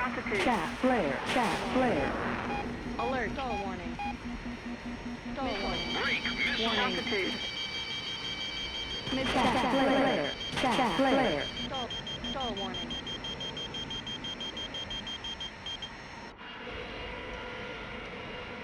Oh, I don't know if we got the energy to go and bomb, but we're gonna try it anyway. We are ascending.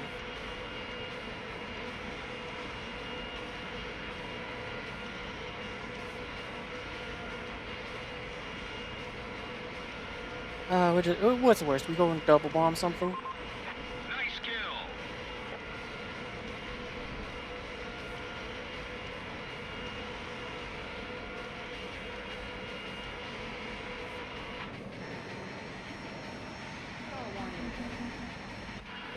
I think I'd be asking a bit too much of the bomb, even though it can glide, to go and make that aggressive of a turn.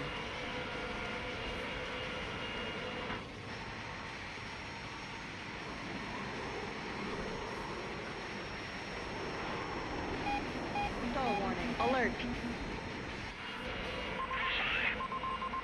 Neutral up. No. You're doing fine, Golem team. Keep it up, Cypher. Target hit. We're just taking a guess and a shot in the dark here with just dropping bombs. Seeing if maybe we can get any of them. Stall warning. Stall warning. Oh, we didn't bomb those ones? Alert. Stall warning. Alright, we're gunning them. They're getting the Burt.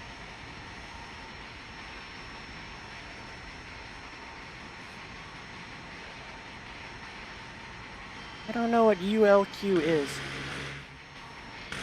The enemy forces. Golem Wrong team. Mission complete. The results All are right, better than Thunder, we let's expected. go. Alert. Stall warning. You play 10.7, even though you only have 10.7 tanks. It sucks because their air anti-air can spawn camp top tier. It really is so grindy. Oh, ultra low quality, yeah.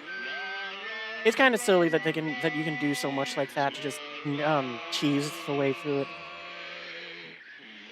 Like, I do it. Like, it's one of those things where it's like for a long time I had the grass on when I'm in the when I'm looking down the sights. But it got to the point of frustration where it's like after putting up with it for months of where it's like I can't see them because the grass is in the way, but they can see me. I just want to screw it. I might as well just not try to be immersive with that. Because, you can see all the grass here. And then as soon as I look down, it looks so lame. It looks so terrible. Oh, they did fix. Oh, that's why. Why did it change my ground battles? That's what I'm looking for. Yeah, it's supposed to be that. Why isn't it that though? Nope.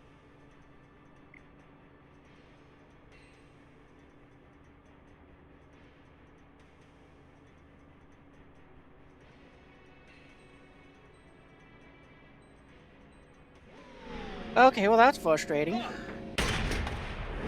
This is another reason why I don't do ground battles, because sometimes it just decides, no, we're not going to load your settings.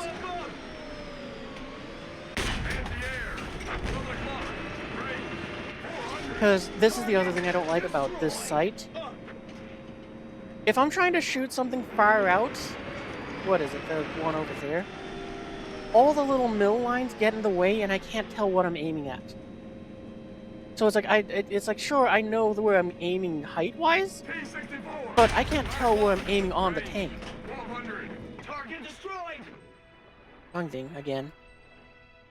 So, when it takes away my sights like this, it's very frustrating because I don't know where I'm aiming.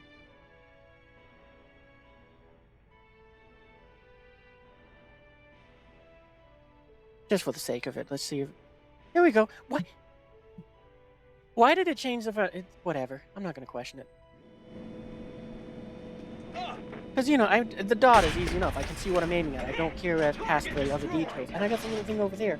Why it has gone and changed the correct one when I gone ahead and, I gone ahead and did the thing? Or switched to an anti-aircraft one is beyond me, but... Yeah, that's another thing which I don't know what causes that, and I don't know why, but it always annoys me.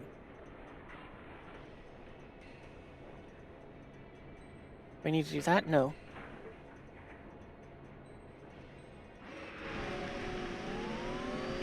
Whatever, it's working now. But yeah, it's like, I don't like that. I kind of wish that there was something where they could allow you to go and...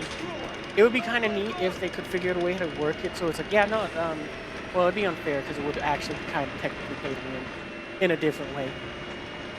Because I was going to say, it would be kind of neat if they could work a way in to make it so you get more RP for increasing certain settings, and increasing the difficulty, for example, the grass being on.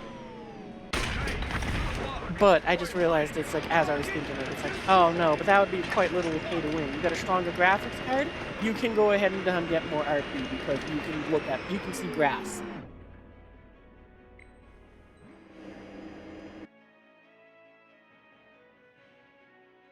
Yeah, it's so stupid that they did that. Like, they need to at least put in a low-resolution render thing that renders at old distances so people can't do that. Because I've been screwed over by that in a different way, where it's like, I think I'm going to shoot someone and hit them, and the shell explodes just somewhere in the middle. And I'm just like, oh, okay.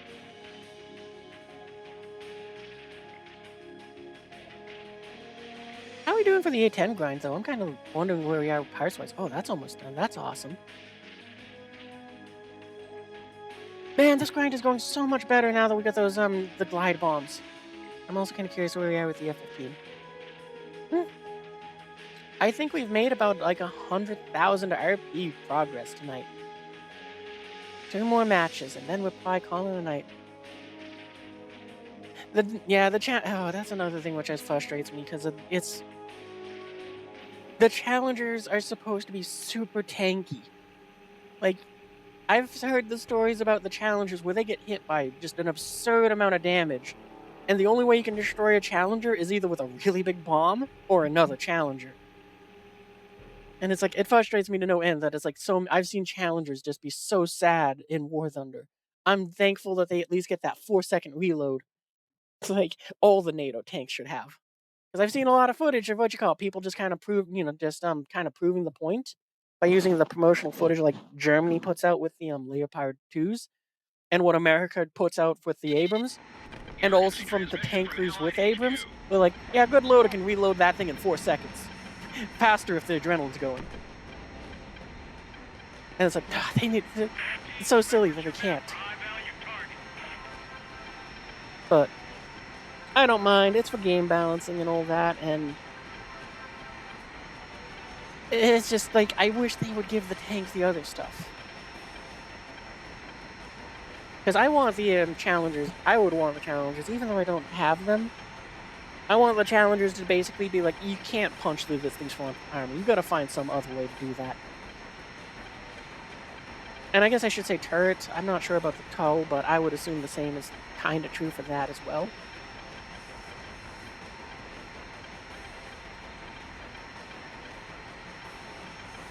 Like, and also, I think it's silly how much of a weak spot they made the turret rings. Because I feel like if that was the case, a lot of tanks would have had their designs changed in their prototype phases to protect that turret ring much more than what War Thunders thinks.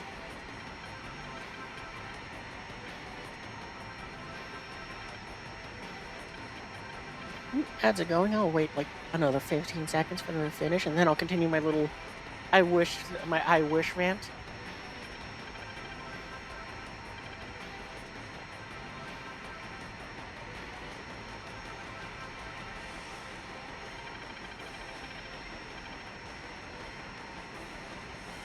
Alright, there we go, ads are gone. Yeah, what you call it? As I was saying, it's like, I wish they would, remove the turret ring weak spot. Because it's like, okay, I get it, it makes sense, I think that they should make it so it's a part that can be damaged, but it's like, I don't think it should be doing the destruction that it's doing to all the tanks, where it's like, you just lose everything.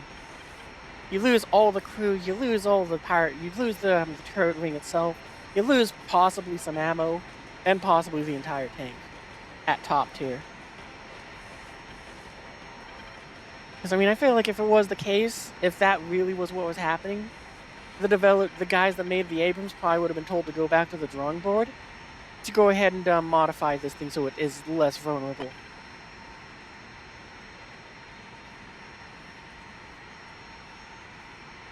But then again, I think the turret's held in by gravity, so, I mean, we should also be losing the turret every time we flip the tank over. Because we're just Dukes of Hazzarding them over cliffs.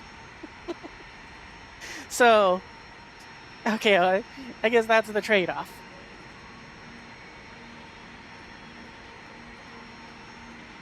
No, the Russian bias is real. There's been so many things that I have seen just in the aviation end. And also the Panzer S is the best case for just, like, the Russian bias is real. Anyone who doesn't think it exists is... They could be very smart, they could understand this game to a whole mechanical level.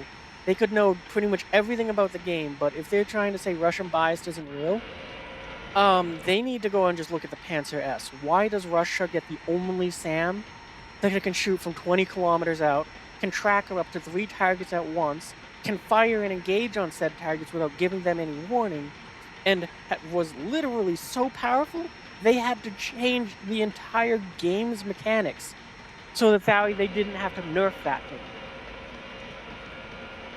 They went, instead of saying, okay, well, instead of let's nerf this thing down to the 10-kilometer range like everything else, they went, let's make it so that everything else can fire further than it.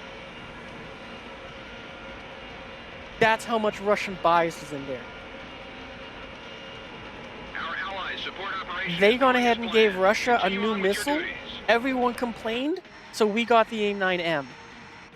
And the reason why we got the AIM-9M, and second time I'm saying this in the stream, but people that know more about aircraft than I do understood that the F-16C that we have is roughly the 2006 model. And that one should be using AIM-9Xs. But it isn't because that missile's overpowered. And I'm glad it's not in the game. But they accidentally admitted the Russian bias again there because the AIM-9M is like 23 years older than the 2006 missile Russia gets. So that one is my favorite because it makes me laugh. Neutralize target. Missile warning. Break. We're gonna ignore that for just a second here. Shaft flare, shaft flare, shaft flare, shaft flare, shaft flare, shaft flare, shaft flare, shaft flare. Stall warning. Locked on. It's just so funny to me just on how much bias there is. Check on the target. Alright, we're gonna see if we can get this one with the gun. The enemy threat level is down. Yeah. Alert.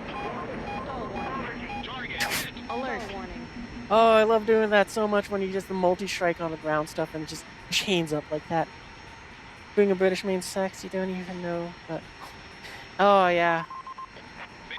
Nah, I just looked at that tech tree and it makes me so sad. One of my friends is doing the British tech tree too because, you know, she likes the British machines.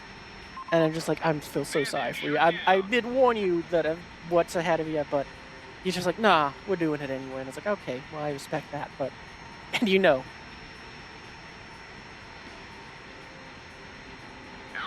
Support operation is Alright, we'll try to back up this A-10. Missile. Shaft flare, shaft flare, shaft Okay, never mind, it doesn't look like it needs back. flare, shaft flare, shaft flare. Altitude. Splash one. Oh, pull it. Pull up. Warning. Mission complete. GOM and Alright, 20 crew kills. team, Let's job go. well done. I mean, and also, with each iteration of new aircraft that they release, it also makes you realize how overpowered, just America is and how much they nerf. Oh, excuse me. How much they nerf just, the American, the NATO tech trees. Because, I strongly believe the stats that they give to the F-15s are heavily nerfed. I strongly believe that everything that we have with this F-15 is probably like half or even a third of the capacity of a real one, or even what Wikipedia might say. And yet this thing is so dominant, it's ridiculous. And it's all just so that it's like Russia can go ahead and stay competitive. There's gonna be a day when we're gonna get so much stuff in here that it's like, well, we just have to admit that we're doing a Russian biased. Bought the wrong jet, tried to buy the F4s, but the F4J couldn't. Oh, that's unfortunate.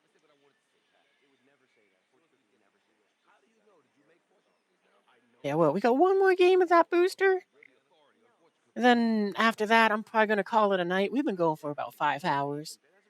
But I'm starting to get hungry. So, probably be about time for me to go ahead and call it quits and get a snack. So now you're a British main? I'm so sorry.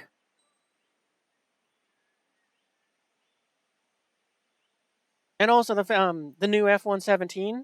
Oh, we might do a tank battle, try to go and send that thing out just to kind of... Nah, we can just take a look at it, but... I don't think that thing has stealth. It has Russian stealth. So you think it's stealthy, but it isn't.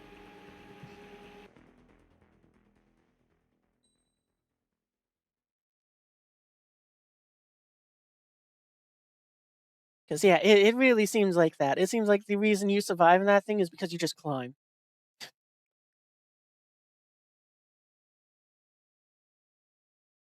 Like, we had a match earlier where it was like, that's exactly what happened. And there was another F-117 with us that was taunting the AA guns. Just being like, bro, you can't hit me, I'm too high. And it's like, that is exactly what's the case here. You climb up to 22,000 feet or higher, and you just drop your 2 bombs, and you just go, well, this is going to be a good a good, nice, long 2 minutes before I get to go and head back.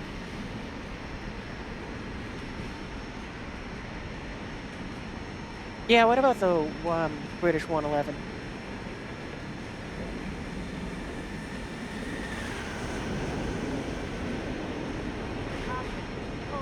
Oh, that guy gets rockets. I wonder if he's going ground pounded. Oof, that's unfortunate for those two guys. That's a real shame.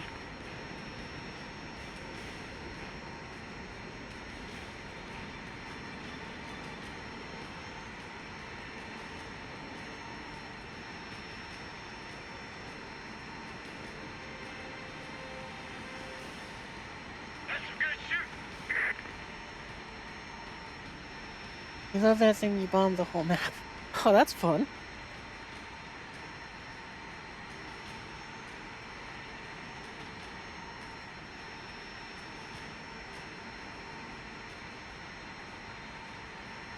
Seriously, the addition of glide bombs to this A10 is like, it's saving grace for me. I'm enjoying this thing so much now that it's like don't care that I'm slow. I don't need to bomb the bases. I can just bomb ground units and have a good day. And I can bomb a lot of ground units. Actually, we're gonna go this way a bit more, because I almost run straight into the enemy. And yeah, I like the F-111s too. I completely forgot though, because the new F-111F. I gotta see if it has any fun new weapons to use for doing this. Cause you know, it technically will gain more RP than this thing would.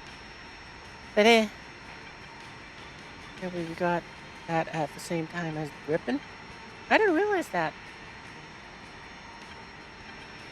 Like, I always forget what comes out when.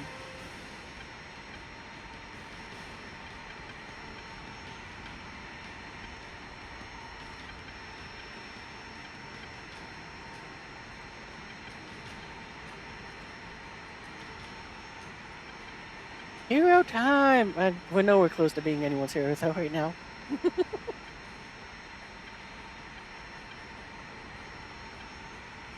Maybe we'll be some heroes for the ground forces when we go and try and toss these bombs. But, you know, otherwise it's still just a fun little thing to have to play with.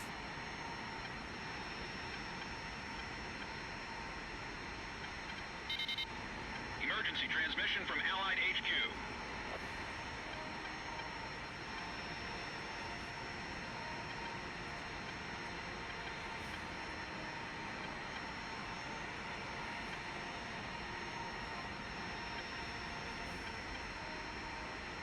Actually, now's an excellent time for me to also mention, which, if you want, you can also join the Discord to find out when I'm streaming and all the fun stuff. Like, because, you know, it's just a picture. If you scroll down, you'll see it. It just says Discord. You click on that, and boom, you're in the Discord. Trying to get oh, I love the tornado. It's one of those things where it's like, I love that plane just because, it's just, I don't know what it is about it. I just like how it looks. So, even though it's terrible, I think it's the German premium tornado that I own. And it's like, I know this thing's going to be terrible when I get, because it's an attacker at this battle rating and everybody's going to be stealing my bases and it doesn't look like it has anything to make it fun. But I love the plane so much, I didn't care and I bought it anyway.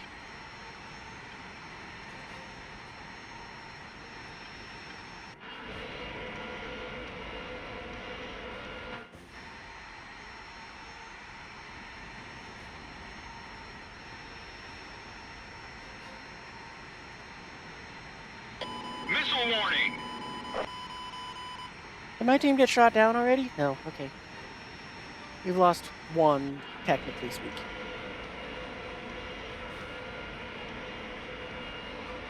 Break!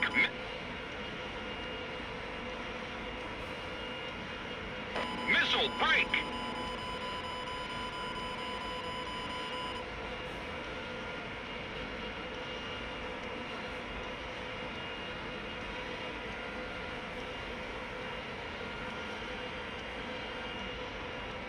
You know what, never mind, we'll just toss a bomb at that one.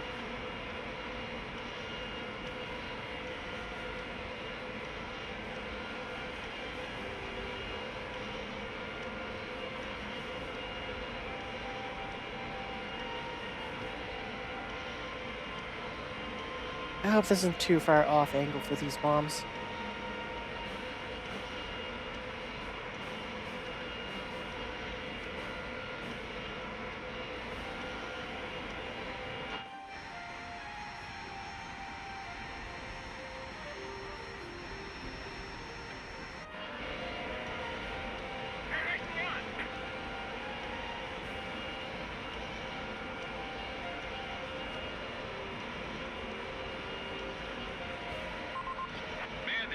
Alright, here come the kills.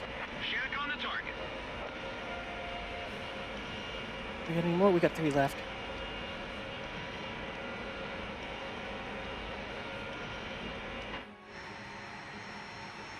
Alert.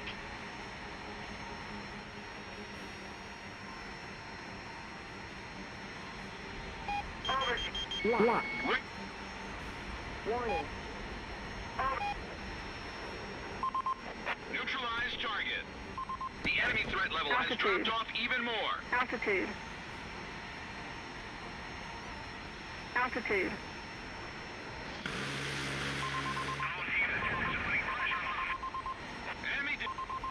Enemy forces eliminated. The threat level has been reduced.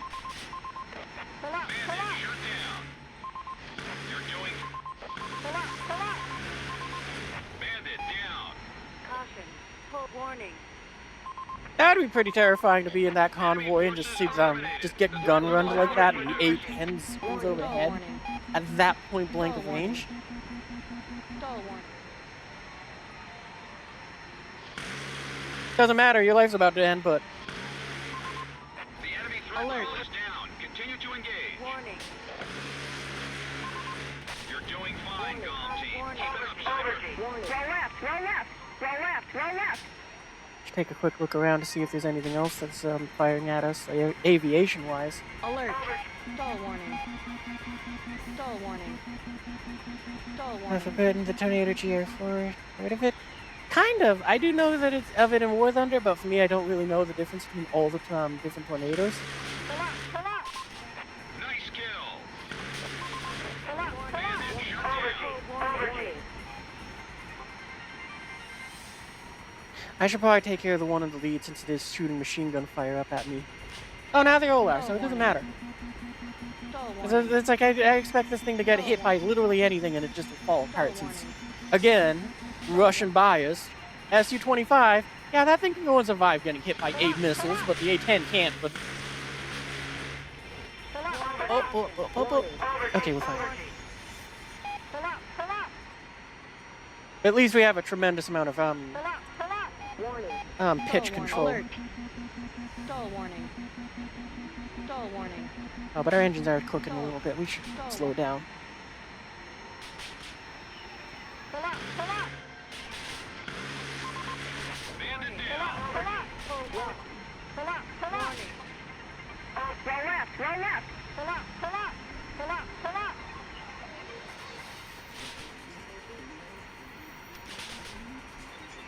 How many miles do we got left? Probably another... We can probably take out those 2. Stall warning. Then we'll head back.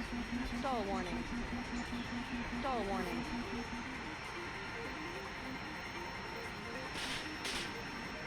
Oh, that doesn't matter. Warning. Caution. Put warning. The enemy threat level is down. Continue to engage. Missile. Flare. Flare. Flare. Missile. Pull up. Pull up. Stall warning. Warning. Stall warning. Roll left. Roll left. Stall warning. Stall warning.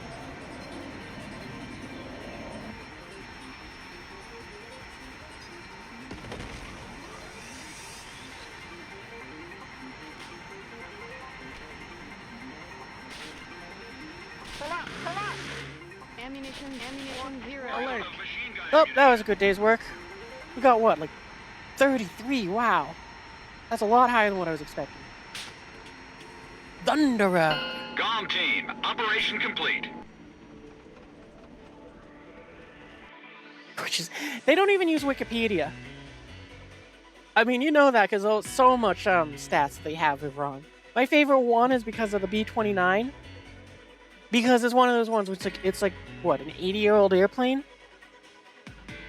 So it's an 80-year-old airplane. You can get access to it on the Wikipedia stuff. You can even go to Boeing and get Boeing's information about the plane. You can even get it from the U.S. Air Force. And it's like all this, even the Soviet Union, who cloned the B-29. All four of those stats are not the stats you have in War Thunder. Because the War Thunder B-29 is better than all four of those versions. Somehow it can climb higher, somehow it can fly faster, somehow it can fly on 3 engines when if it lost an engine, it was falling with style. And somehow the thing that does not have the well, what you call it? There was a while where the B-29 had like the prototype fire extinguisher, so it was very difficult to light its engines on fire. But then they took that away, so it basically would fold like a tinfoil hat. And it's like that is my favorite one to just point out where it's like War Thunder just makes up their own stats, because it's like there's so many historical things you can find that give you the information about the B-29, and none of them are the stats that War Thunder has. It's always my favorite one because it's like everything here is wrong. No, I have to correct myself. There is one stat that they got right with the B-29. The one stat that they got right with the B-29 is its payload of 20,000 pounds of explosives. But I think even its crew count is wrong. So where's the X-ray thing?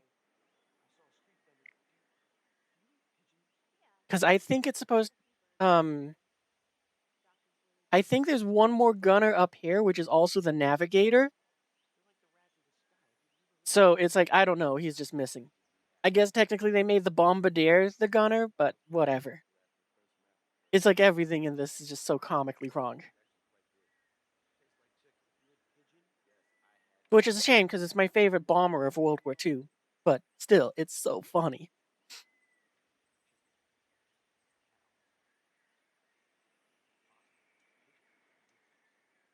But anyway, yeah, I think that's what we're going to call it a night, because we finished off our boosters. We don't really have any other ones to go with. I'm starting to get hungry.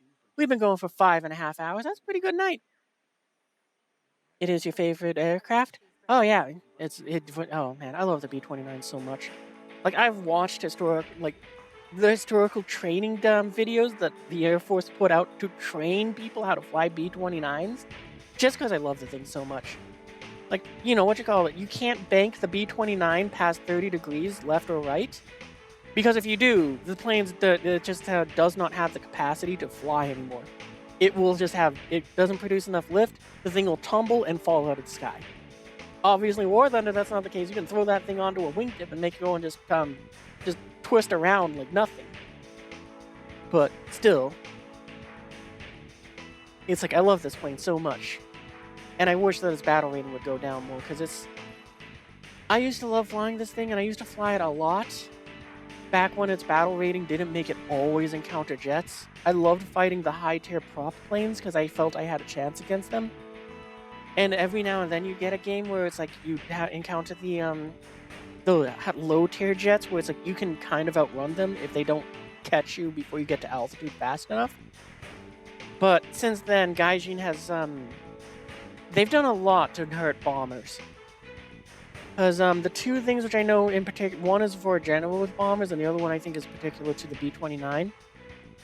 But the way how they made it so the engines work is, unless you take your manual control of them so that you can control the cowlings and force them open, the game intentionally cooks your engine so that you're forced to slow down. So, you know, it's frustrating that with the B-29 they did that. And the second one, which is even more frustrating since it's a general thing, was this is super duper old. But it's super duper old. It's one of those things where it hasn't been in the game for, I want to say like 7 years. Because this was something that was removed before the B-29 was even in the game. But so long ago, you used to go ahead and be able to say, well, I have a problem with my wing, it's not producing enough lift, or I've lost an engine. But mostly it was your wing gets hit, it's not producing lift, the plane's trying to list and it's threatening to tip it over. So let's just say that my left wing is over here is damaged. No problem. I'm going to turn off engine 1 over here. And that's going to turn that thing into just a massive, 3,000 pound weight. And that's going to slow me down, yes, but it's going to counterbalance the plane so I can keep control of the thing. I don't have to worry any further than that, and I can carry on with my bombing mission. But, long ago, when the top tier bomber for America was the, B-24, before, like I said, before the B-29 even came into the game, they removed that feature. So they removed the feature for you to go ahead and be able to turn that off and keep your plane flying. And they basically made it so that all bombers that I've flown since then, it's like they've done so much to just make it so that you're just an easy kill. And I hate it so much. And it's like, I want them to have a bomber revolution. Because there used to be a time when you were flying bombers, the clan I run, it started off as a bomber clan because I love them that much. And I went through a tremendous amount of effort of searching for a month, 6 weeks, trying to find the Air Force World War II document saying how close were the planes supposed to fly together. But I couldn't find anything on that. The most I could find was the effective range of the 50 cals on a B-17 was about 1,500 feet. So using that, I just kind of went, okay, well, you know what, screw it. I'm going to go ahead and just take that. I'm going to tell everyone that you're going to fly with feet and knots, because that's what I'd learned from aviation. You're going to be within 500 feet of each other. You're going to fly at about 80% throttle, and you're going to engage anything with your 50 cals that's within 1,500 feet of you. And the reason why I chose 500 feet apart from each other was because, even at the farthest range, you still have that 500-foot overlap with the other plane the furthest away from you. And it's it was so much fun because what I had trained my clan to go ahead and fly in formation and an extreme dedication. So much, and it was it was one of those things where it's you saw 3 B-17s in formation, and in a typical B-17 bombing formation, the distance between individual aircraft is usually 5 to 1,000 yards. Oh, well now I know. I couldn't find it for those 6 weeks, but anyway. And it was so much fun because you'd see us all flying in formation, we'd turn in formation, we'd do everything to go ahead and just protect each other. And you'd watch as planes would loiter, waiting to go ahead and try to hit us, but because they were expecting us to break apart at some point to go ahead and bomb something or whatever, and then they can get their kill. And it was so much fun because it's you had that dedication where it's bombs, each plane would drop, so many bombs and share the bases. And go through all of that nonsense, so we all stayed at about the same weight, and we stayed in formation, and then we returned home in formation. And there was one game where it's one game we had where, it was I can't remember what it's, Japanese one. I own it, hang on, let me just look. It was one of these J2Ms, I don't remember which one, but it goes and sees me pop out of the clouds. It's oh cool, easy kill, dives on me. Second bomb, B-17, appears out of the clouds. You watch as its wings waggle as it kind of goes, I don't know if I want to do this anymore. I'm going to stay in this. It's 2 bombers. I think I can clip one, then get out of there before the second one can get me. Third bomber comes out of the clouds and goes, nope, I'm out. I'm done. I'm not doing this. And I loved it because it was it was a 3 versus 1. And it actually was a 3 versus 1. Now it's just 3 easy kills. And it makes me so sad. The other one, which was a fun one, was, again, same thing, go out in formation, bomb all the things in formation, get the job done. And there's a BF-109 and a 190 that are circling out there waiting for us to do the breakup thing. They then go and follow us back to the airfield. A third plane joins them. The 109 gets tired of waiting for us because I even had I'd built my own system for, because the AA guns back then sucked and they did not protect you at all. It's we'll be the AA guns. The most damaged bomber touches down, it lands, the other 2 circle the airfield and protect it. So, we're just flying in formation doing that. The first bomber touches down. The 109 gets fed up with this because it's been hunting us the entire game to go ahead and just get itself an easy kill. For some reason, this 109 does the stupidest thing possible. Instead of going for the B-17 that's landed on the runway, instead of going for the B-17 that's trailing me, it chose to attack me. And the reason why this is the stupidest move is because it put itself between 2 B-17s where they can bring 4 to 6 50 cals to bear, not only at the front of it, but at its rear. Sword is just getting lit up from both ends by two B-17s as they tear it apart, and it just dies immediately. It does enough where it's like, you know, I take a few hits and I'm leaking fuel, so I'm like, okay, well, I guess I'll land next.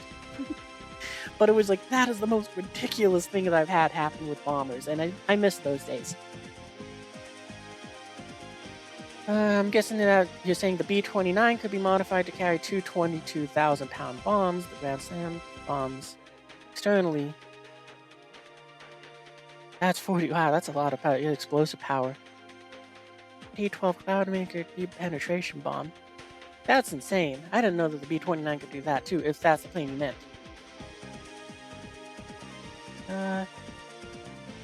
Where was you auto-modded? I have no idea why you were auto-modded.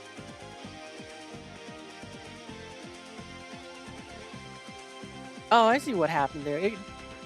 Oh, okay, I see what it did. Okay, that's kind of neat that the auto mod gone ahead and highlighted for me what it for some reason thought was sexual content. It was the deep penetration part of that. Oh, you joined the Discord to see. Oh, thanks. Welcome to the Discord. But yeah, anyway, I'm gonna finish wrapping up. Had fun telling more stories and all that. The typical B-17 formation. Okay, with that one. So if you see a group of B-17s closer than that information, it's not a true formation. Yeah, it wasn't a true formation at all. It was my iteration of what the formation should be, because I needed to gamify it so that it was like something that works for us.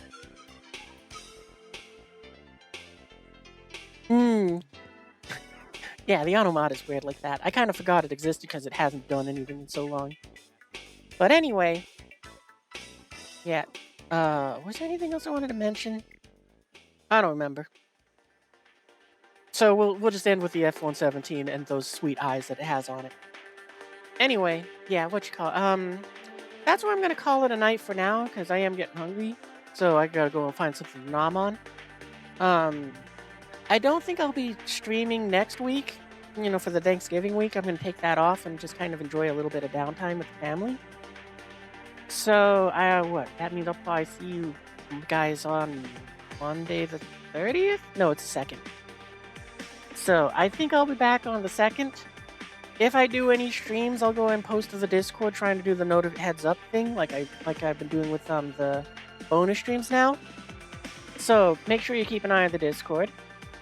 Because, yeah, if I do anything, I'll post there if it's outside the regular times.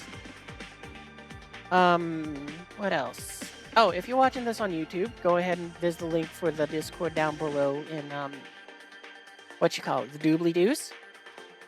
And for now, I hope you guys all have a good Thanksgiving, or whatever holidays you have, or Boxing Day if you're, like, in Canada or something. That's another one of those fun holidays I like.